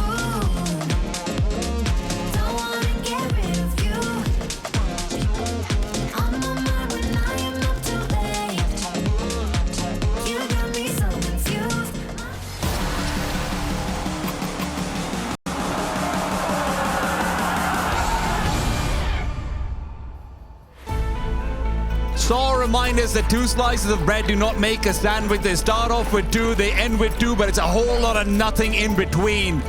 BB looking good and they look to close, but this pistol round is going to be critical in order to give them that extra sense of security. Look at the way that BB are starting this round. It is all B. They have a hard read on how sAw are setting up, but Roman gets that first, Kyron the double kill, and it's Story that does a responding kind. They breach into this B bomb site. They still have a mid lurk to consider, but Kyron is stopping the B side assault. Arozdosh doesn't commit to the plant, and so this flank from Muterus, it is just going to be far too late. He has to do it all.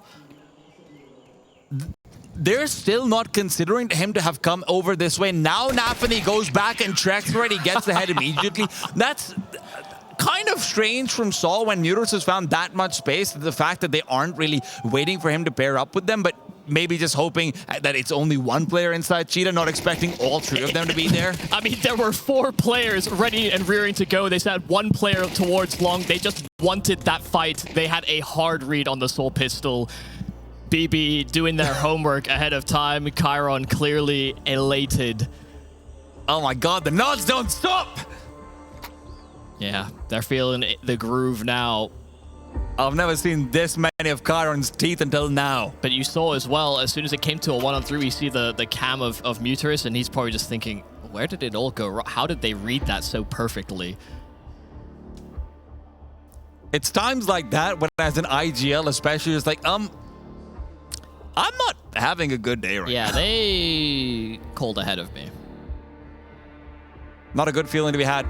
Again, might I remind everyone at home, sAw was not just a favorite, they were the favorite for this entire event. Yeah, and it also means like when we were on that nuke as well, you know, if you were going to do homework about sAw on any map, it was probably going to be that one. And I mean, for sAw, it's just looking so shaky because from idea to idea, there are so many contingencies in place there for BB. Hell, sometimes the contingency is just, hey, we have the guys that will rip your head clean off. And it took them a while to get engaged in this series, but from map 2 to 3, they have really shown sAw that they're warmed up into it. And the Ancient Shivers are not going to stop. You're going to be down 4-10 over here. That seems pretty insurmountable. Yeah, it becomes this question about whether or not it's even worth considering going for a force buy when the deficit is already the way that it is. But so we're going to keep to their true form, wait for weapons. It is Glocks across the board. Arozdosh and Roman do make some investments. Kind of hoping that the Arozdosh Deagle finds something, but empty-handed. It's long distance by Siren. The SMGs close the gap. And Roman decimated by a grenade. Not a single frag found from the limited investment there from sAw. But they look to turn the tide now that they're on guns. But BB already at double digits. They need 3 more to close out this map, as this series, and find themselves in the playoffs. It really is just this one round, but honestly, it feels like even that one might be a little bit of a foregone conclusion. sAw have so much to do before they can convince us that they're really in it, but look at what they have. A UMP, 2 MP9s on BB. This is going to be countered out with 0 utility from sAw, so it's so hard to actually stop these guys from making a play. Yeah, his SMGs are going to be very active. And even if sAw want to play a slower round, they're going to have to consider all possibilities. You can see Siren probing towards that A side, but timings could get weird. Muterus rounding the corner. It's a lot of damage done to him, but he does handle Siren's aggression. Now, they will have smokes and Molotovs for a sight hit, but they will have no flashes to make their job that much easier. They can simply eliminate angles as they move in. And they move towards the man with the hot hand on BB. We had the interview before about whether or not he'd pop off, and he has been. And without the flashes, it really does feel like it's going to be his time to farm. Spots out the first. Arozdosh is pulled out of the server and damage on the second. And with the smoke underneath him, he can just back off. The grenade's not going to find the weakened player, but it does weaken up some of sAw. Look at the HPs on this D side. Kyron continues to push forward. Looking for Ujux, will have forced out the fight, but it's Story to be the one to truly take it. They know Ujux is nearby, but Story continues to let him be baited. And Nafany now accelerating forward, hoping the MP9 will provide velocity, but it has only provided death. sAw will take the round away despite what looked like dire circumstances. That is such a cute play there from Story and Ujux. I mean, Ujux just continually baiting with his shadow back and forth around that light, and then Story just peeking just as Ujux is about to be swung. That is, I guess, a small little bit of chemistry between them in that moment, even with Chiron actually mounting a pretty solid defense. Just finding that kill, like you said, all that extra damage as well, given that their SMG is still in play. That round could have gone very ugly for sAw. But I think Chiron was maybe expecting a little bit more of a fleet-footed approach by the rest of BB.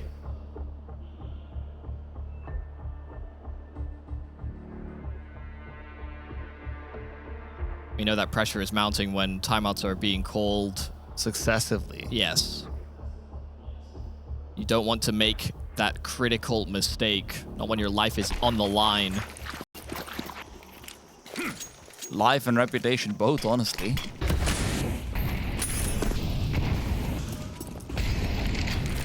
Three to reinforce B, and Story will have located first contest, but not be able to really truly do so. Zorte's taken a lot of damage, but Nafany and Zorte's found two. In fact, this B-side stack has really just done more than its job. sAw fall apart before they even have a chance to set up. As soon as that AWP is out, I mean, Zorte is here to play. Muterus is not moving healthy either, and I mean, both of these remaining sAw players are on the extremes. One on B, one on A. Muterus is trying his best to create a chance, but timing's poor. Siren just jiggling back and forth on the angle.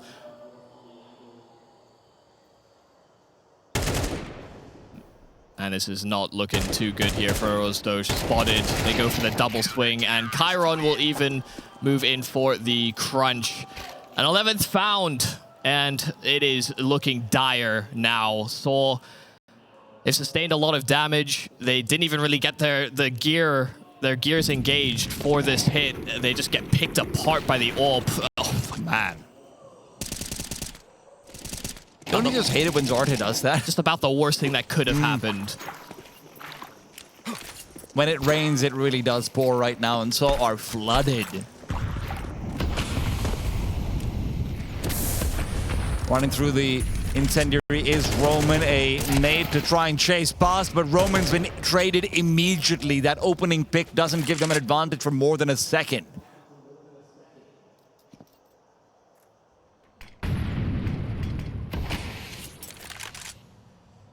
Smoked off and looking to reposition is Zorte. If he leaves now, he might still be able to make it to B in time. Magno trying to fall back. Nafany covering the retreat, but it's Muterus that deals with the opposing in-game leader. Magno just crunched in from both sides. As he looks one way, he's shot from another, and Chiron very fast on his approach. That M4 does not shoot straight while running, and so now Zorte will run the other way. It's nice that sAw are at least able to put up some rounds, but the problem is trading is just not an option when we are in such a deficit. You need to see them being paired together. Now, the good thing is you clearly still have players who are willing to be proactive. Arisdosh is having a poor game. Ujux is not having a fantastic series, fantastic map either. I think it's just important as well on this T side that sAw get the juices flowing. At certain points, they were maybe too sedentary on that CT side after they got humbled very quickly at the start of the defense. So for them, it's maybe just about getting that extra confidence of when we swing, we will kill them. You have to have that level of approach. Otherwise, if you continually play back, then BB will just eat you alive. Just getting the heart rate in order. Don't know if you have a road long enough to get the cardio in necessary to do that, though. It's not like there's any reason for BB to cool down. It's a road with a lot of potholes. Yeah.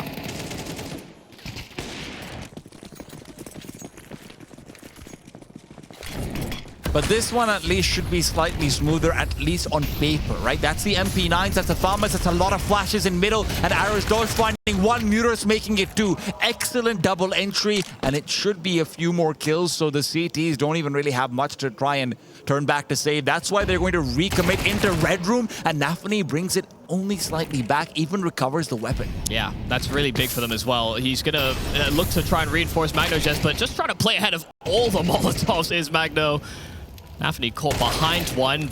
Great clear from Jerks, though. First, the great flashes out through mid, as you saw Zorte's indecision about whether to retreat to Donut or actually stick around and get his one. But sAw starting to push BB away from that mid control, much the same as to what happened in the first half.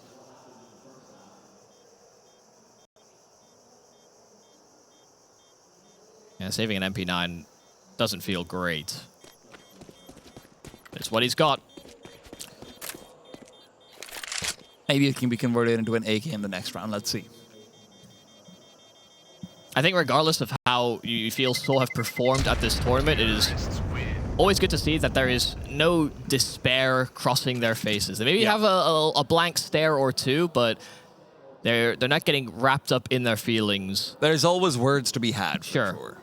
Yeah, they're a team that talk it out. I mean, especially when you think about their comeuppance as a Portuguese core of younger players that superseded the old core of the best organization within the Portuguese region.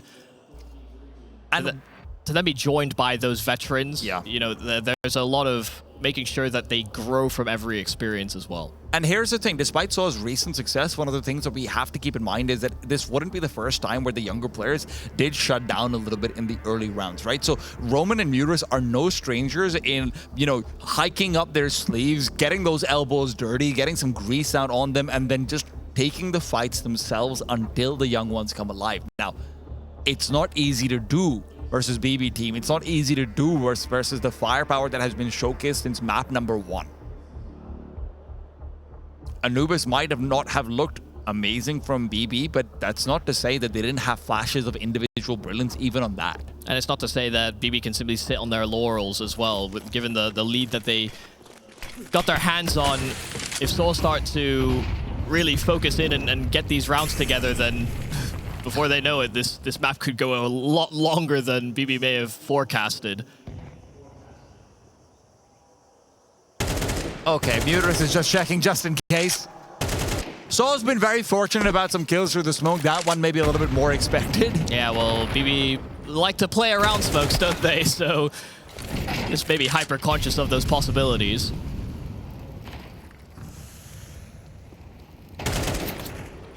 Oh dear. That's not great. Exactly what BB wanted. And they get their hands on another rifle. So those 3-on-3, AK's recovered. Arostos does eliminate one. And the Molotov pushes Zorte right back into Cheetah, so they know his position over here as well. Nafany, though, if he finds this one-on-one, it could work for him, but Arostos continues to be Mr. Insurance Plan himself. He's going to call you up, and regardless of whether you want to talk to him or not, he's going to sell you some insurance. Right. The deficit is now within 3. 3 more rounds, and they are tied up here with BB. CT side issues for both these teams, and maybe it's too early to say it's issues for BB, but definitely liking the assertiveness of sAw. It's a good change for sure. Is it going to continue, or do they want to add another dimension? That's also the other thing you always are kind of overthinking in your head. What is the point at which we change? Is it after a loss, or is it preemptive? Jerk's early damage doesn't make him feel too happy about this round already.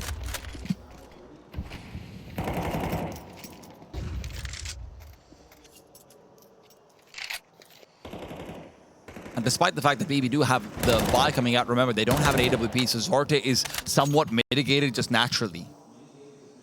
And this B-side defense might be a little bit weaker as a result of that as well. But look at what they're doing. They're completely vacating mid, and they're pushing out on the A side. This is going to let them have a duel versus Arisdosh, but it might come too late. Muterus is already on the bomb side, and he's found a critical kill. Nafany's demise isolates out Magnojez, and that's what Roman was looking to punish. And that's exactly what comes through. And Arisdosh being able to locate these pushing players, even finding both kills, means that BB will not save a single man. That's one of those worrying rounds that you have to be really looking at on the side of BB. You have your players in a position, they're going for a driving play through A main, and just as they go and decide to do that, sAw also pull the trigger on that B-side execute. A lovely entry from Muterus, but as soon as they dealt with Nafany, they knew to lock in on Magno. If Nafany is going to be playing as deep as that, Magno is not going to be nearby enough that he could have actually provided immediate assistance.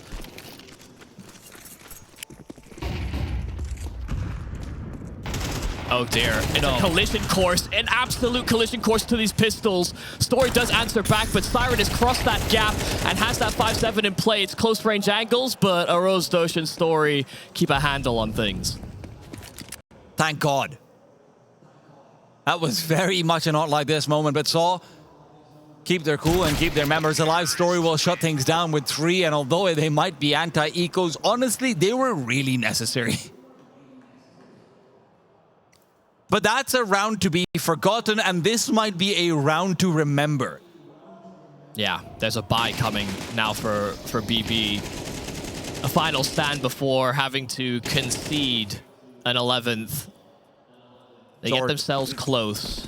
Zorte has an op this time now as well, so you are fully equipped. There are going to be no excuses over here.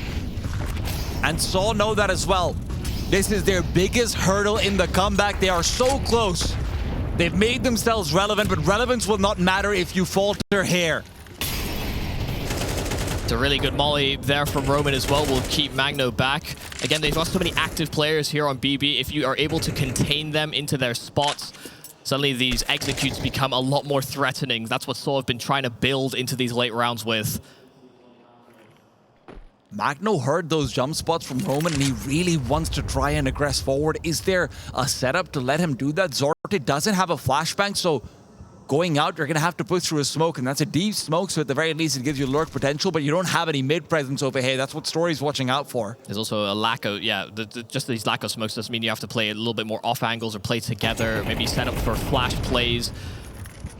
They have no idea about what's going on in the map right now either. Roman's made so much noise consistently, but beyond that, they have no information, so they can't really move away from this B side. The only ones who can go for information are these cave players, and they'll still have to contend with Roman. Magno will be taken out immediately. That is critical, but the A side rotation's been called for Chiron. Nafany will be able to trade and find out that there's no one else here. It's time to commit, and sAw will be going in, and they go in with successive headshots. That is beautiful, and that means BB have to turn back and save.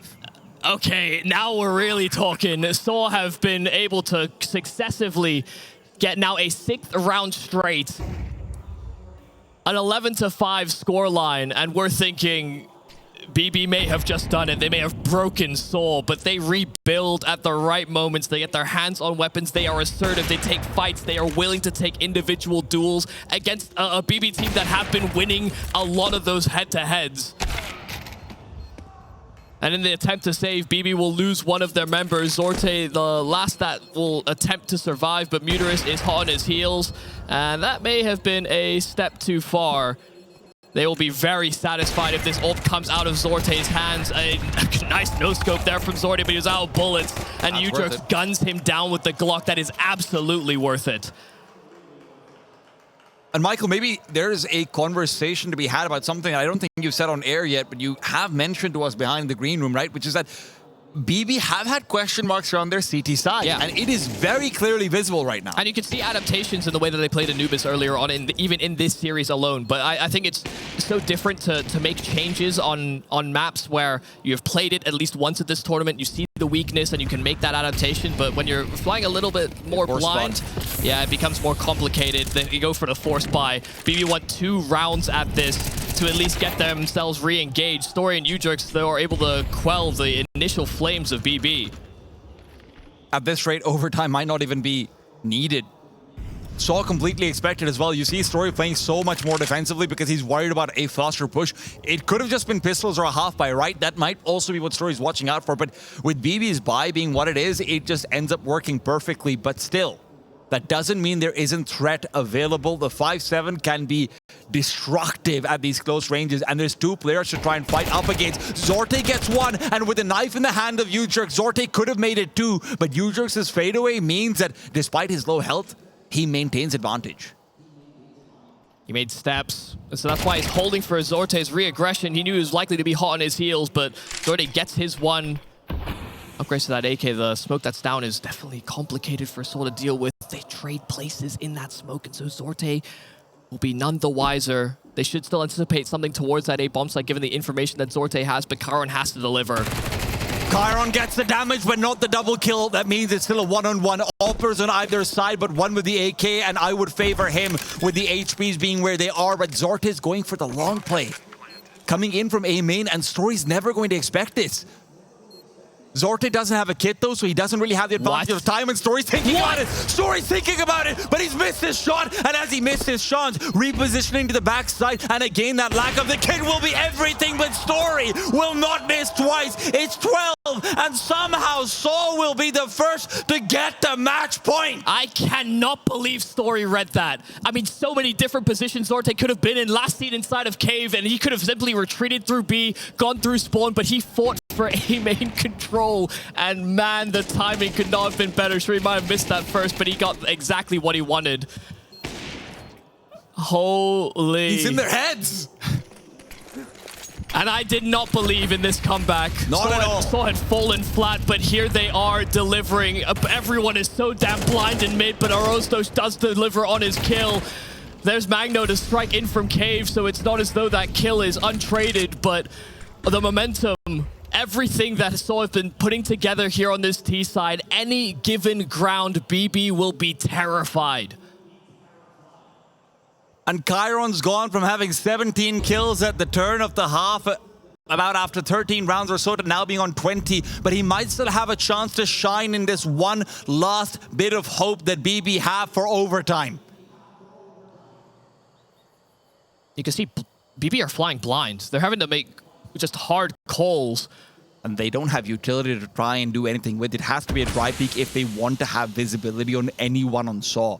But sAw as well, they are running out of utility. It's going to come down to a game of firepower, and that's the game Story's been playing all this time. Chiron will trade, but will it matter? Because Magno's already 6 feet under. And with Arosdos threatening out an A-side push, if this is going to be Siren to rotate, it will be game over. But Siren's not bid down yet. He's still waiting. He's still haunted by the specter of a Roman that might be long dead, but teammates that are still nearby. 25 seconds, and now sAw has committed. And with Siren's death, BB are going to feel the life going out of their veins. Their blood will run dry, their attempts will come to a close, but maybe Chiron still has a chance to use that fist one last time. Ujerks and Muris playing it patient, but the swing will put them to bed. sAw prevail. They're in the playoffs of ESL Challenger Atlanta. 11-5 the scoreline at one point or another. BB may have thought they'd already completed the tough task of getting rid of sAw, one of our favorites for the tournament, and it was not pretty, but damn did sAw persevere throughout. Fantastic work from the Portuguese, just maintaining a